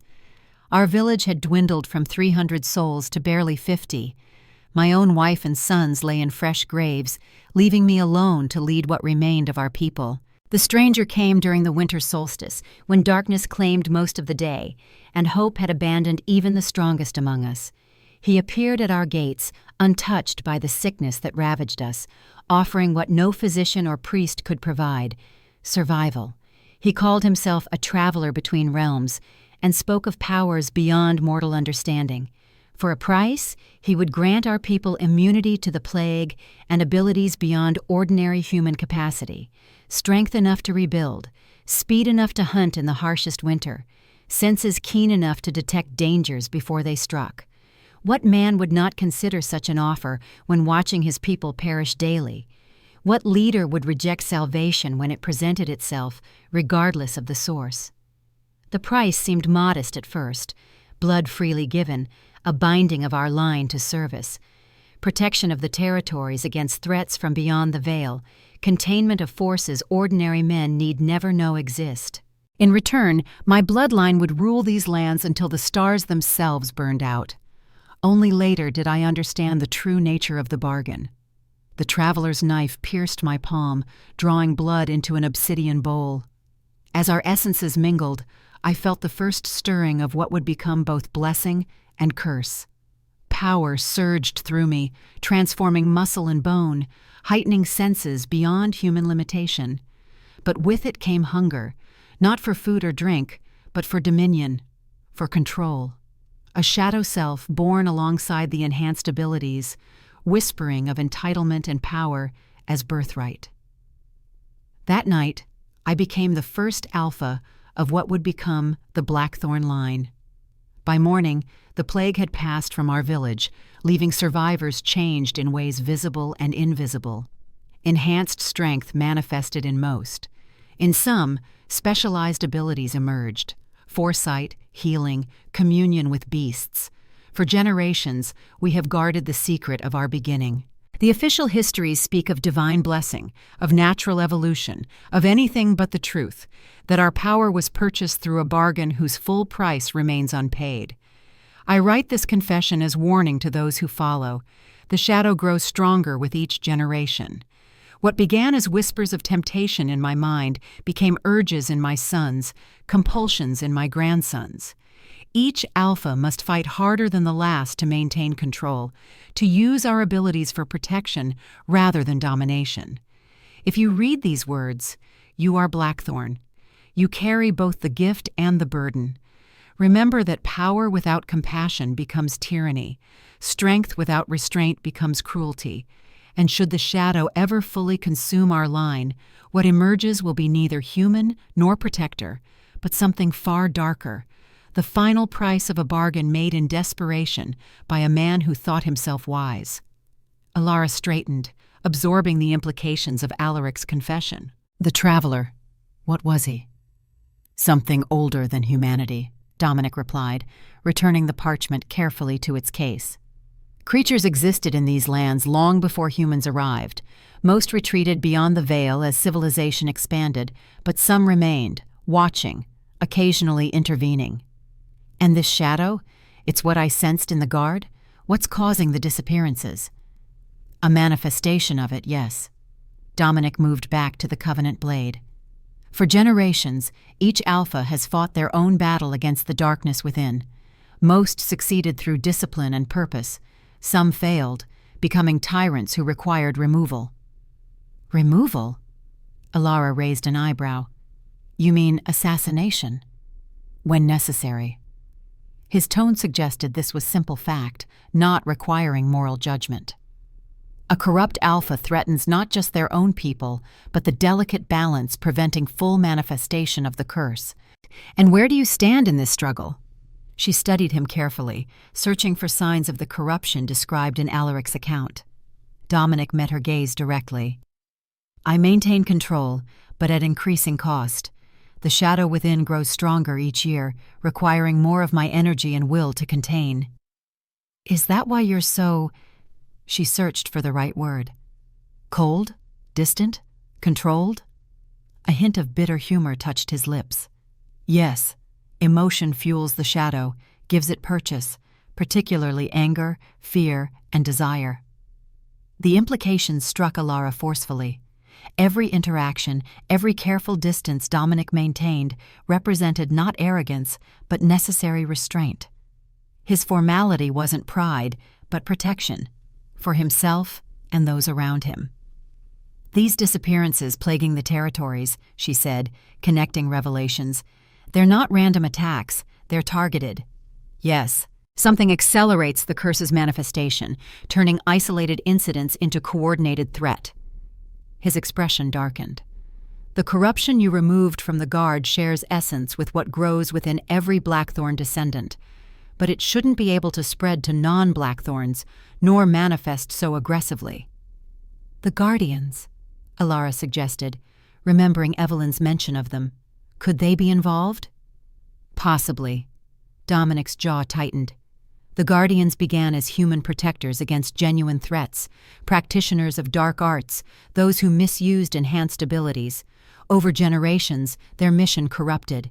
They now see any deviation from ordinary human capability as abomination requiring elimination. And Reed? His behavior in the council meeting? Suggests either willing collaboration or unwitting manipulation. Dominic gestured toward the exit. "We should continue this discussion with your family. They've earned the right to understand what you're facing." They descended in silence, Alara's mind working to organize everything she had learned. The Blackthorn curse, the Covenant blade, Alaric's bargain. Pieces of a puzzle that had begun before her birth, yet now centered inexorably on her. The morning had advanced to midday by the time they reached the East Wing guest quarters. Dominic paused outside ornately carved doors. "Your grandmother kept secrets to protect you," he said quietly. "Your parents continued that protection. Remember this when your anger rises." Before Alara could question his meaning, a guard opened the doors, announcing, "The Alpha and Miss Sullivan." The spacious suite beyond held her family. Martha sorting clothing, William propped in a cushioned chair near the window, Thomas pacing restlessly. All three looked up at the announcement, their expressions a complex mixture of relief, concern, and in her father's case, unmistakable guilt. "Alara!" Her mother rushed forward, embracing her tightly. Martha Sullivan looked both exhausted and exhilarated, her usual composure frayed. "Are you all right?" "I'm fine, Mother." Alara returned the embrace, surprised by emotion that accompanied the familiar scent of herbs clinging to her mother's clothing. "Better than fine, actually." William raised a hand in greeting from his chair, his condition noticeably improved. "The royal accommodations agree with you, little sister. You look different." Thomas had stopped pacing but remained apart, his eyes moving between his daughter and Dominic with undisguised tension. "Alpha Blackthorn," he acknowledged with a stiff bow. "You've kept your word." "As I always do, Sullivan." Dominic's response carried an undercurrent Alara couldn't interpret. Not hostility exactly, but a complex history. "You two know each other," she realized, looking between them. "Beyond the debt arrangement." Her father's expression confirmed her suspicion before he spoke.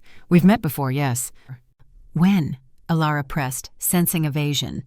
Thomas glanced at Dominic, who gave a slight nod, as though granting permission. 25 years ago, when I sought permission to marry your mother." The revelation startled Alara. "You came to Ravenhold to ask permission for marriage?" "Not to Ravenhold specifically." Thomas moved to stand beside his wife, taking her hand in what seemed both protective and supportive gesture. "I went to the Blackthorn Alpha of that time, Dominic's father, Richard, because I knew the significance of who I was marrying." "Your mother," Dominic explained gently, "is Eleanor Blackthorn's daughter-in-law.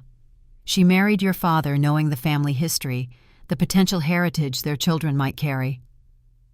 Alara turned to her mother, speechless. Martha Sullivan, practical, unassuming Martha, had known all along about the Blackthorn connection, the abilities, everything. "We thought it best not to tell you," her mother said softly. "Your grandmother believed knowledge might trigger abilities before you were ready to manage them. So everyone knew except me." Alara couldn't keep hurt from her voice. "My entire life has been constructed around hiding my own heritage from me."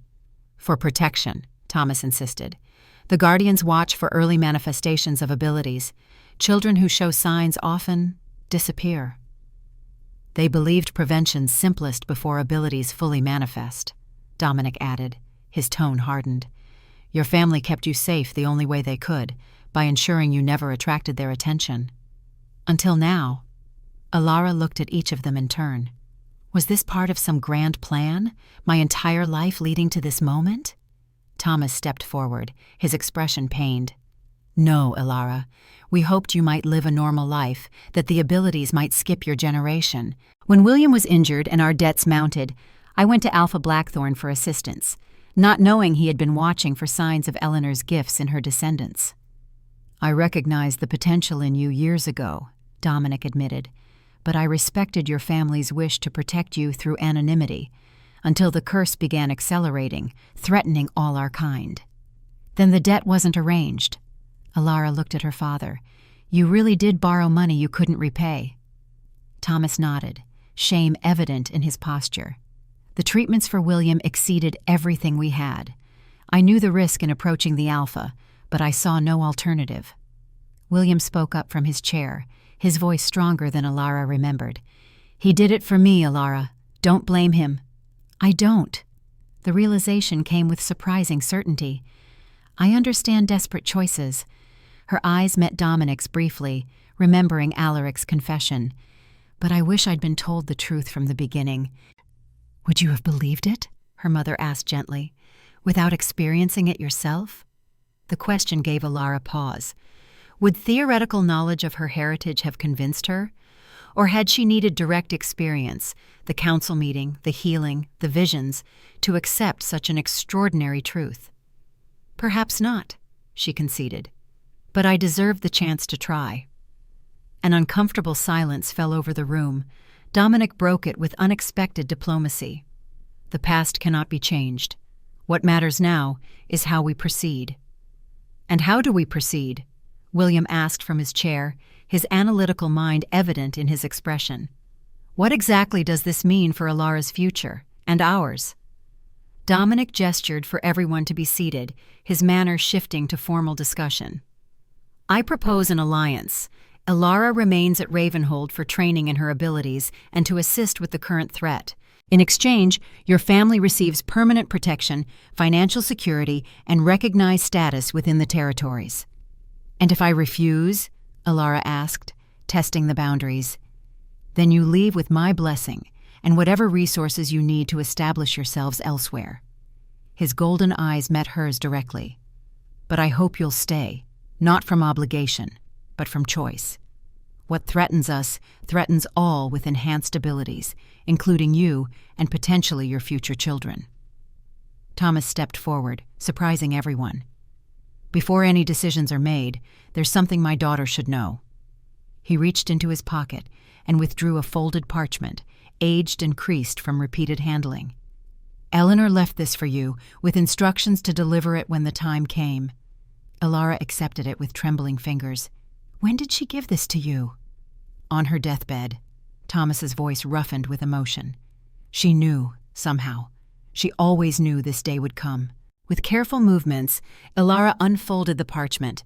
Her grandmother's handwriting, shakier than in the journals, but unmistakable, filled the page.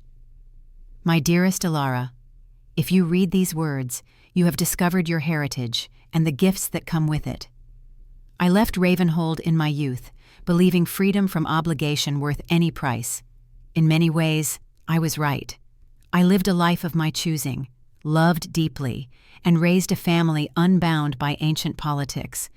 But freedom from knowledge is not the same as freedom from consequence. The Blackthorn curse follows our bloodline regardless of the names we take or the distance we travel. I felt its stirrings even in our quiet village, distant echoes of a darkness growing stronger with each generation.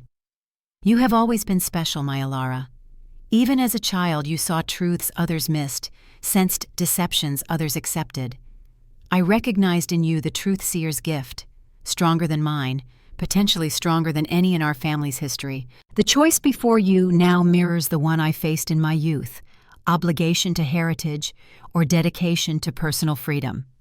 I chose freedom and never fully regretted it, but I came to understand that true freedom includes responsibility to use one's gifts wisely. Whatever you decide, know this: the pendant and brooch I left you contain more than sentimental value. They are foci, crafted specifically for our bloodline, amplifying and directing the abilities within us. The wolf protects against external dangers. The moon reveals hidden truths. Together, they may offer what neither I nor any truth-seer before me fully achieved: the power to cleanse the shadow at its source. Trust your instincts, Alara. They have always guided you true, even when you didn't understand their origin. And remember that heritage shapes us, but never defines us completely. The person you become remains, always, your choice. With eternal love and faith in your wisdom, your grandmother, Eleanor Sullivan, born Blackthorn. Alara carefully refolded the letter, emotion tightening her throat. Her grandmother's words offered both validation and challenge, acknowledgement of her abilities alongside recognition of her autonomy. She knew this would happen, Alara said quietly. All of it. Eleanor's foresight was considerable, Dominic acknowledged, though even she couldn't see specific paths, only possibilities. Thomas placed a hand on his daughter's shoulder. Whatever you decide, we support you. That's why we're here. Not to pressure you, but to stand with you. The support warmed Alara, easing some of her resentment. They had acted from love, however misguided their methods might have been. A sharp knock at the door interrupted the moment. Eleanor Frost entered, her expression unusually urgent. Alpha, forgive the interruption. The council has convened an emergency session. Lord Reed has made serious accusations that require immediate address. Dominic's expression darkened. When? They gather now, sir. Your presence is requested immediately. Eleanor's gaze shifted to Alara. Yours as well, Miss Sullivan.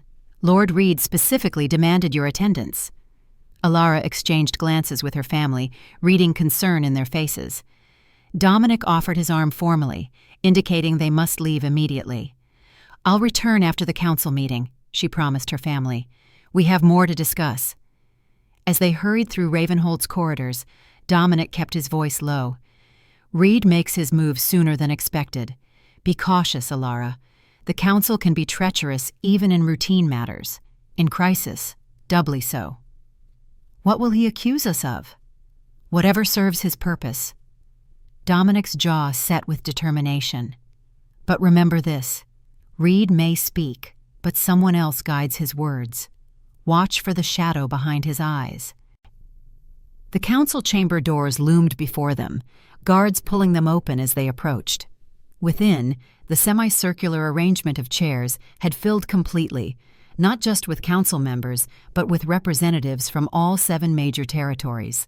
At the center stood Marcus Reed, copper hair gleaming in the afternoon light, streaming through high windows, his stance that of a man confident in his position.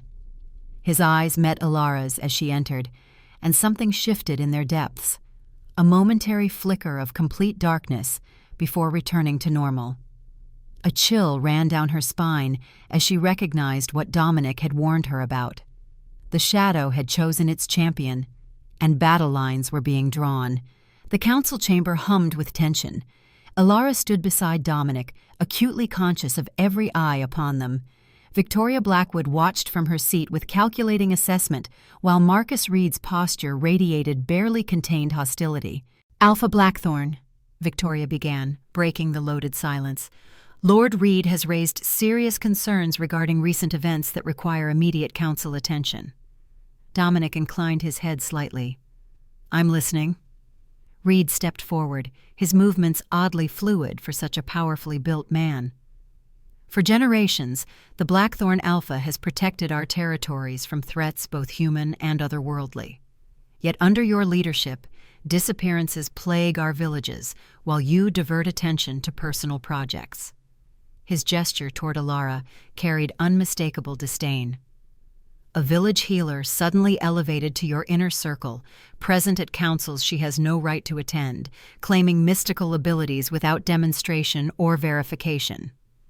My decisions regarding advisors require no council approval, Dominic replied, his calm at odds with the tension filling the chamber. Not when those decisions endanger all territories. Reed's voice hardened. 3 more villagers vanished from my lands last night, while you entertained your guest. The accusation hung in the air, drawing murmurs from assembled representatives. Alara remained silent, remembering Dominic's warning about treacherous political waters.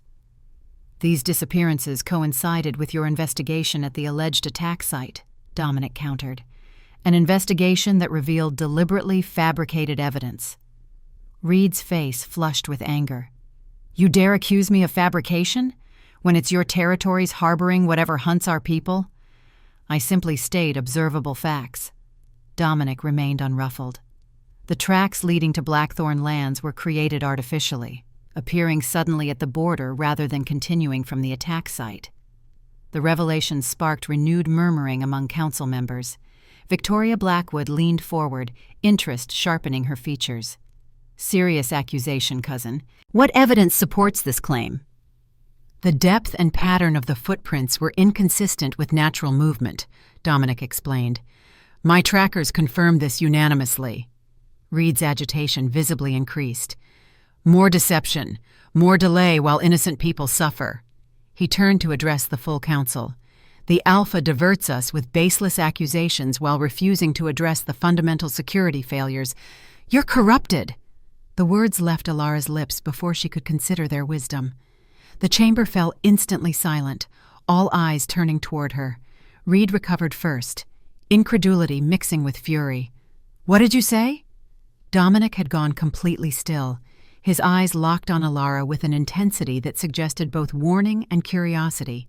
Too late for caution now. Alara stepped forward, her attention fixed on Reed. "The same corruption that infected the injured guard surrounds you, Lord Reed. It's spreading from you to others in this room." Shock registered on several faces. Victoria Blackwood's expression sharpened with sudden interest. A thin, nervous-looking counselor named Lord Harlow shifted uncomfortably, hand moving unconsciously to his chest. "Absurd accusations from an ignorant village girl," Reed snarled, rising to his full height. "Alpha, I demand this insult be addressed." Dominic raised a hand, silencing further outbursts. "Explain what you see, Alara." The use of her first name in this formal setting signaled his support. Several council members exchanged meaningful glances at the familiarity. Alara drew a steadying breath. "Darkness surrounds Lord Reed, not physical shadow, but something energetic. Tendrils extend from him toward Lord Harlow, Lady Winters, and would reach you, Alpha, if not for some barrier protecting you." "She speaks of things beyond her understanding," Reed protested, though uncertainty had crept into his voice. "Does she?" Dominic stood, his imposing height emphasized by the raised dais supporting the council chairs. "Or does she see precisely what we've all sensed, but lacked ability to identify? The corruption spreading through our territories manifests first in those susceptible to its influence." "You believe this child?" Reed's composure cracked further. "Based on claimed visions no one else can verify?" "I believe a truth-seer's observations over political denials." Dominic's voice carried through the chamber without being raised. "Miss Sullivan possesses abilities passed down through her bloodline, abilities specifically attuned to detecting deception and corruption." Victoria Blackwood leaned forward, reassessing Alara with new understanding. "Truth-seer," she repeated softly, recognition dawning. "Eleanor Blackthorn's granddaughter. The pendant should have been my first clue." Reed's expression shifted from outrage to calculation. "Convenient, isn't it? The Alpha produces a supposed truth-seer who immediately identifies his political opposition as corrupted. The manipulation lacks subtlety, Blackthorn." "It's not manipulation." Alara stepped forward, certainty strengthening her voice. "The corruption isn't political. It's literal. The same darkness claimed victims in village attacks. I removed it from the injured guard last night. I can demonstrate now if you permit it." Lord Harlow shifted uncomfortably. "Demonstrate how, precisely?" "With your permission, I could examine you, Lord Harlow." Alara kept her tone respectful, despite the gravity of her accusation. "The corruption has only begun to take hold in you. Removal should be straightforward." The thin counselor blanched. "I feel perfectly well." "Nightmares recently?" Alara asked quietly. "Unusual thoughts? Moments of uncharacteristic anger or suspicion? Harlow's startled expression confirmed her insights. Whispers erupted among council members. "Enough theatrics," Reed declared, moving toward the chamber doors. "I won't participate in this charade further." "Guards!" Dominic's command stopped Reed in his tracks as two uniformed men immediately blocked the exit. "Lord Reed will remain until we determine the extent of this corruption." Reed's hand moved to the ceremonial dagger at his belt. "You overstep, Alpha. The Council's authority is collective, not absolute." "In matters of territorial security, my authority remains paramount." Dominic's voice hardened, "particularly when council members may be compromised by external influence." The confrontation balanced on a knife's edge. Reed's posture suggested imminent violence, while Dominic radiated controlled readiness. Council members watched in stunned silence, uncertain where loyalties should fall in this unprecedented situation. A new voice broke the standoff. Perhaps verification would benefit all concerned. Evelyn Gray stood in the chamber's side entrance, her elderly frame carrying surprising dignity. She moved forward with measured steps, ignoring startled reactions her arrival provoked. "Lady Gray," Victoria acknowledged, surprise evident in her tone, "the council was not informed you would attend."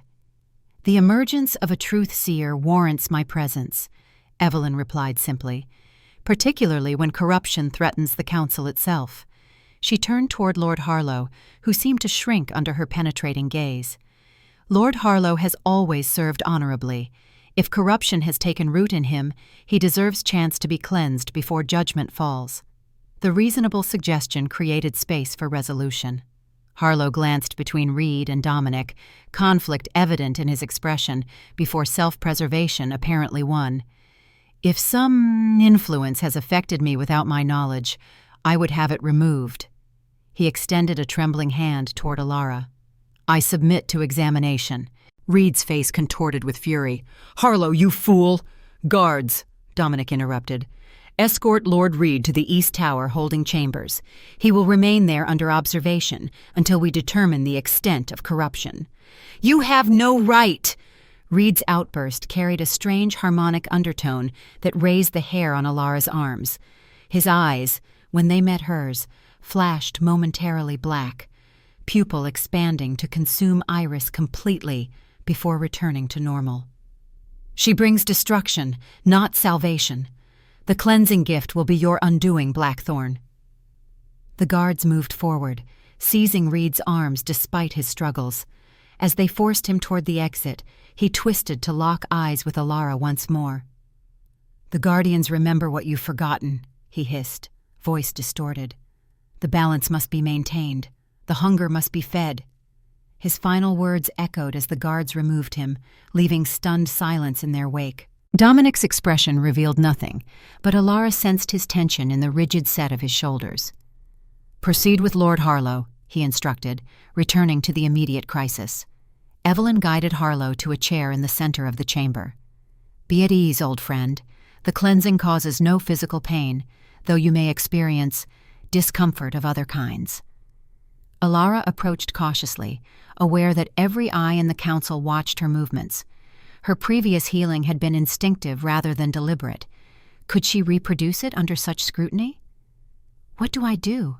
she asked Evelyn quietly. "What comes naturally," the elderly woman advised. "Your blood recognizes corruption. Trust that recognition." Harlow watched with evident apprehension as Alara reached for her pendant, focusing her attention on the dark tendril she had observed earlier. The silver moon warmed immediately beneath her touch, amplifying her perception. The corruption appeared more clearly now, a shadowy filament attached to Harlow's chest, pulsating slightly with his heartbeat, feeding something parasitic within him. "I see it," she murmured. "It's connected to his heart." "The corruption seeks emotional centers first," Evelyn explained. "Follow it to its root, then draw it out completely."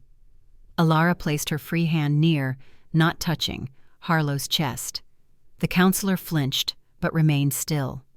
Focusing her intention as she had with the guard, Alara visualized the corruption separating from Harlow's energy, retreating from his being. Initially, nothing happened. The tendril remained firmly attached, seemingly resistant to her efforts. Frustration built within her, a dangerous emotion that threatened her concentration. "Patience," Evelyn counseled softly. "The corruption fights removal. Steady pressure will overcome it." Alara closed her eyes, clearing her mind of expectation and focusing purely on intention. The pendant grew warmer against her skin, channeling energy that felt simultaneously familiar and foreign, power that belonged to her yet exceeded her understanding. When she opened her eyes again, her perception had shifted completely. The physical chamber faded to translucence, revealing energy patterns flowing through every person present. Harlow's life force appeared as streams of bluish light, beautiful and complex, except where the corruption had attached, creating a dark vortex that drained his natural vitality. With newfound clarity, Alara directed her attention toward that vortex. Rather than fighting the corruption directly, she strengthened the healthy energy surrounding it, encouraging Harlow's natural life force to reject the foreign presence. Gradually, the darkness began to retreat, its hold weakening as it lost purchase. "That's it," Evelyn encouraged. "The body knows what belongs and what doesn't. You're simply reminding it." The corruption condensed, shifting from tendril to concentrated sphere as it withdrew from Harlow's system. When it finally detached completely, Alara contained it instinctively, holding the darkness suspended between her hands where it writhed like something alive and malevolent. "What do I do with it?" she asked, maintaining concentration despite growing fatigue. Evelyn produced a small crystal vial from her robes. "Containment for now. Destruction requires greater preparation." Alara directed the corruption into the vial, which Evelyn sealed immediately with a silver stopper engraved with protective symbols. Harlow gasped as the connection severed completely, color returning to his previously pallid features. "By the Ancient Ones," he breathed, pressing a hand to his chest. "I feel lighter, clearer." His eyes widened with realization. The suspicions, the anger, they weren't mine, at least not entirely. "The corruption amplifies existing emotions," Dominic explained, approaching to examine the vial Evelyn now held. "Particularly negative ones: fear, resentment, ambition." "How long?" Harlow asked, clearly shaken. "How long has this thing been influencing me?" "Weeks, perhaps months," Evelyn estimated.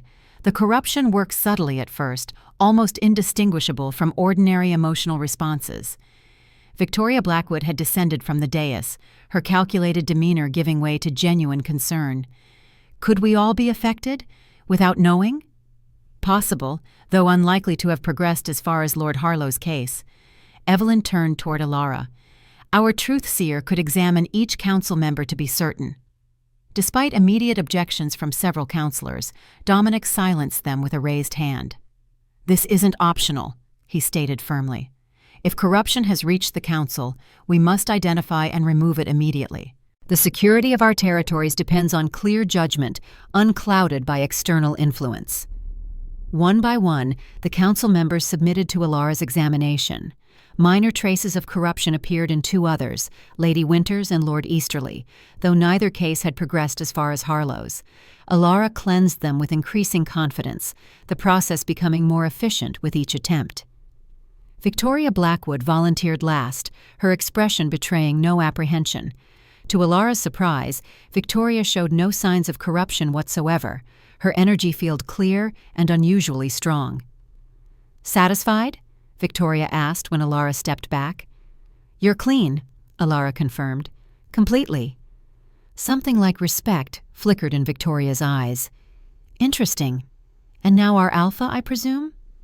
All eyes turned to Dominic, who had observed each cleansing with careful attention. "The alpha's examination will be conducted privately," Evelyn announced. "His position requires specialized consideration." Victoria's eyebrow rose slightly. "How convenient." "Necessary," Dominic corrected. "The alpha's connection to territorial energies creates complications beyond ordinary cleansing protocols." The explanation, while vague, seemed to satisfy most counselors. As the session concluded with instructions to reconvene the following morning, the representatives dispersed, conversations buzzing with what they had witnessed. Only Alara, Evelyn, Victoria, and Dominic remained. "You didn't tell them," Victoria observed, dropping pretense, "about the Blackthorn curse." "They know what they need to know," Dominic replied. Victoria's attention shifted to Alara, reassessment evident in her scrutiny. "Eleanor's granddaughter. I should have recognized the resemblance immediately." Her lips curved in what might have been respect. "You've inherited more than her looks, it seems." "You knew my grandmother?" Alara asked, surprised by Victoria's familiarity. "She was cousin to my mother. We played together as children before she departed." Victoria's expression suggested complex history. Her defection weakened the Blackthorn line considerably. "Her choice preserved a genetic branch that might otherwise have been corrupted," Evelyn countered mildly, "as events now demonstrate." Victoria inclined her head, acknowledging the point. "Perhaps. Regardless, her granddaughter's return proves fortuitous." She turned toward Dominic. "You've found your truth-seer, cousin. The question remains, what will you do with her?" The phrasing bothered Alara. "No one does anything with me. I make my own choices."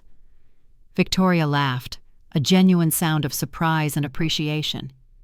Spirit as well as power. No wonder Dominic is intrigued. She gathered her formal robes, preparing to depart. Reed won't remain contained for long. His family connections extend throughout the Eastern Territories. When he breaks free, and he will, war becomes inevitable. "Unless we remove the corruption controlling him," Dominic replied, "assuming that's possible." Victoria paused at the doorway. Reed's behavior today suggested something far advanced, beyond ordinary corruption into full possession. The council will demand resolution one way or another. After she departed, Alara collapsed into the nearest chair, fatigue overtaking adrenaline. Multiple cleansings had drained her energy more thoroughly than she'd realized. "You need rest," Evelyn observed, producing a small vial of amber liquid. "This will help restore your energy temporarily, but proper sleep remains essential." Alara accepted the tincture gratefully, recognizing several herbal components by scent alone. The effect was almost immediate, warmth spreading through her limbs, clearing the fog of exhaustion. "Reed must be addressed immediately," Dominic stated, his expression grave. "The corruption within him is unlike anything we've encountered, more advanced, more intelligent, almost as if something sentient directs it," Evelyn finished, "the curse manifesting consciousness." Alara frowned, connecting implications.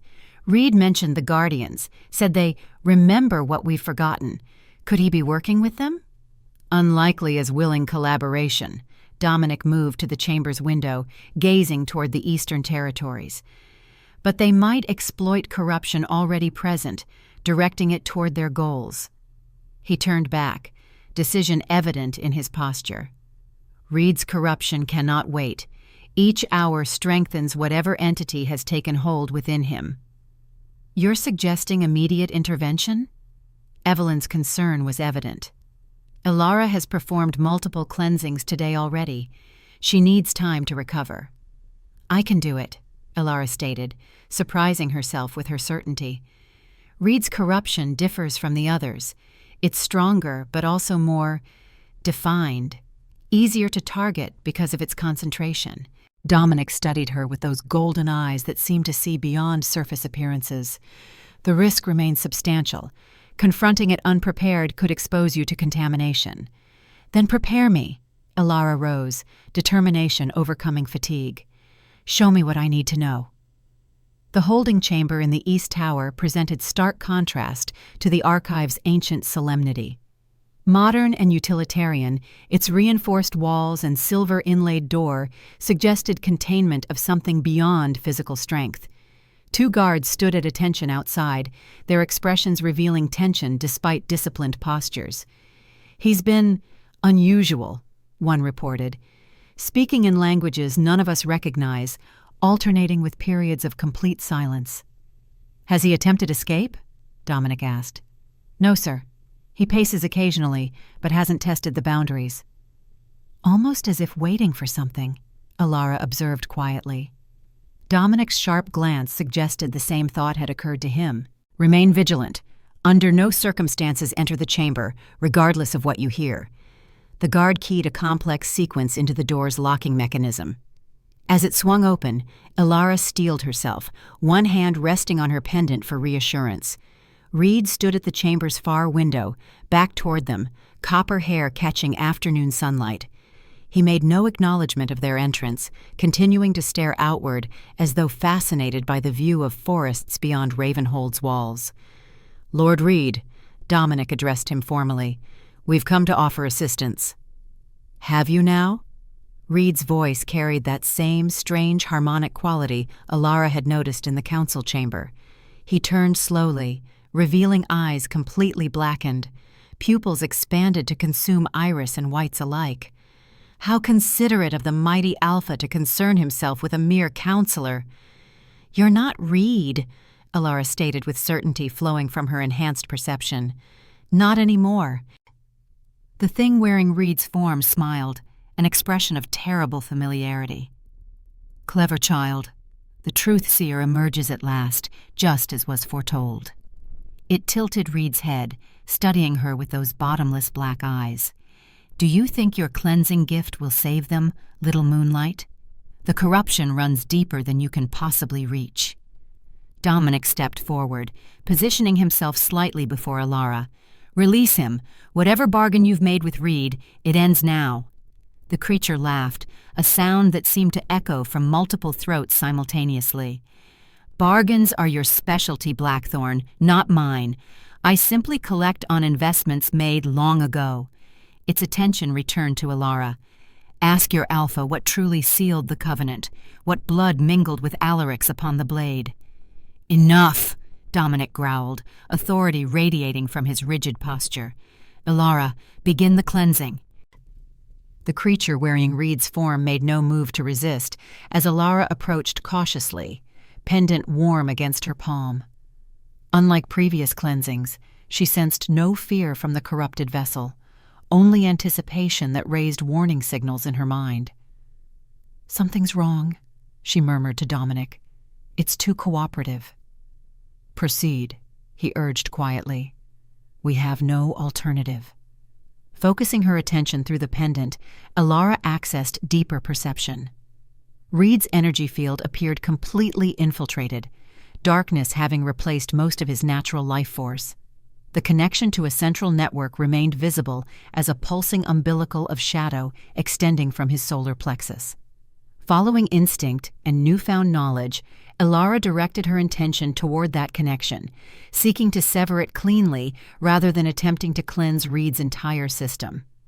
The moment her energy contacted the umbilical, the trap sprung. Rather than resisting her intrusion, the corruption surged toward her through the connection she had established, attempting to use her own cleansing effort as bridge into her system.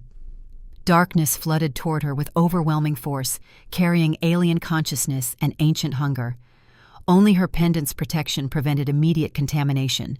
Silver light flared between Ilara and the invading darkness, creating momentary stalemate as opposing forces balanced precariously. "Ilara!" Dominic's voice seemed distant through her focused concentration. "It's trying to reverse the cleansing," she managed through gritted teeth. "Using me as conduit." The creature laughed through Reed's mouth. "The circle completes itself. As I claimed Alaric's bloodline, so shall I claim the Truthseer's. The covenant renews." Dominic moved with supernatural speed, placing himself directly behind Ilara, his hands grasping her shoulders. Immediately, additional strength flowed into her resistance, his energy reinforcing her defenses through physical contact. "Together," he instructed, his voice steady despite obvious strain. "Focus on the connection between Reed and the network. Sever completely." Their combined intention created new possibility. With Dominic anchoring her defenses, Ilara redirected her offensive energy toward the corrupted umbilical. She visualized a blade of pure light slicing through darkness, separating Reed from the network that had consumed him. The corruption fought viciously, thrashing like wounded serpent as her attack gained purchase. Reed's body convulsed, black eyes rolling backward as inhuman sounds emerged from his throat. "It weakens," Dominic observed, his grip on her shoulders tightening. "Finish it." With final surge of combined effort, Elara severed the connection completely. The umbilical cord of darkness shriveled like burning rope, retreating from Reed's system. The counselor collapsed immediately, body limp but chest still rising with shallow breaths. The sudden absence of resistance nearly sent Elara stumbling. Only Dominic's support kept her upright as exhaustion crashed through her system. "Did we succeed?" she asked, vision blurring from fatigue. Dominic knelt beside Reed's unconscious form, examining him with careful attention. "The corruption has retreated, but the damage—" He shook his head grimly. "Reed's essence is severely depleted.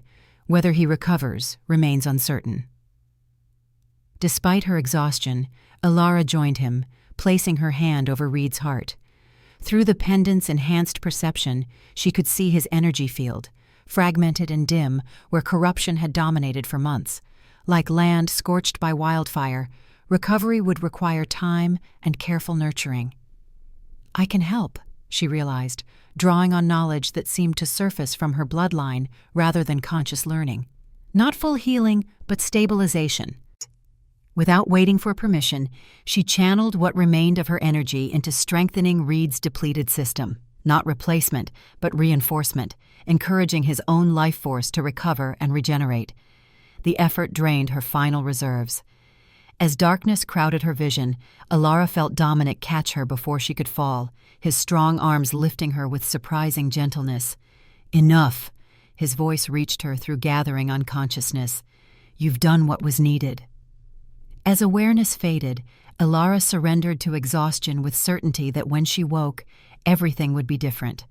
Not because prophecy demanded it, or because Dominic commanded it, but because she had chosen this path freely. She had confronted the darkness and prevailed, not through dominion, but through healing, not through destruction, but through restoration. In that moment of choice, Elara Sullivan had truly become Elara Blackthorn, not just in name, but in purpose. The Blackthorn legacy was hers now, but on her terms. Whatever darkness threatened from ancient bargains, she would face it with clear eyes and willing heart, alongside those who had earned her trust.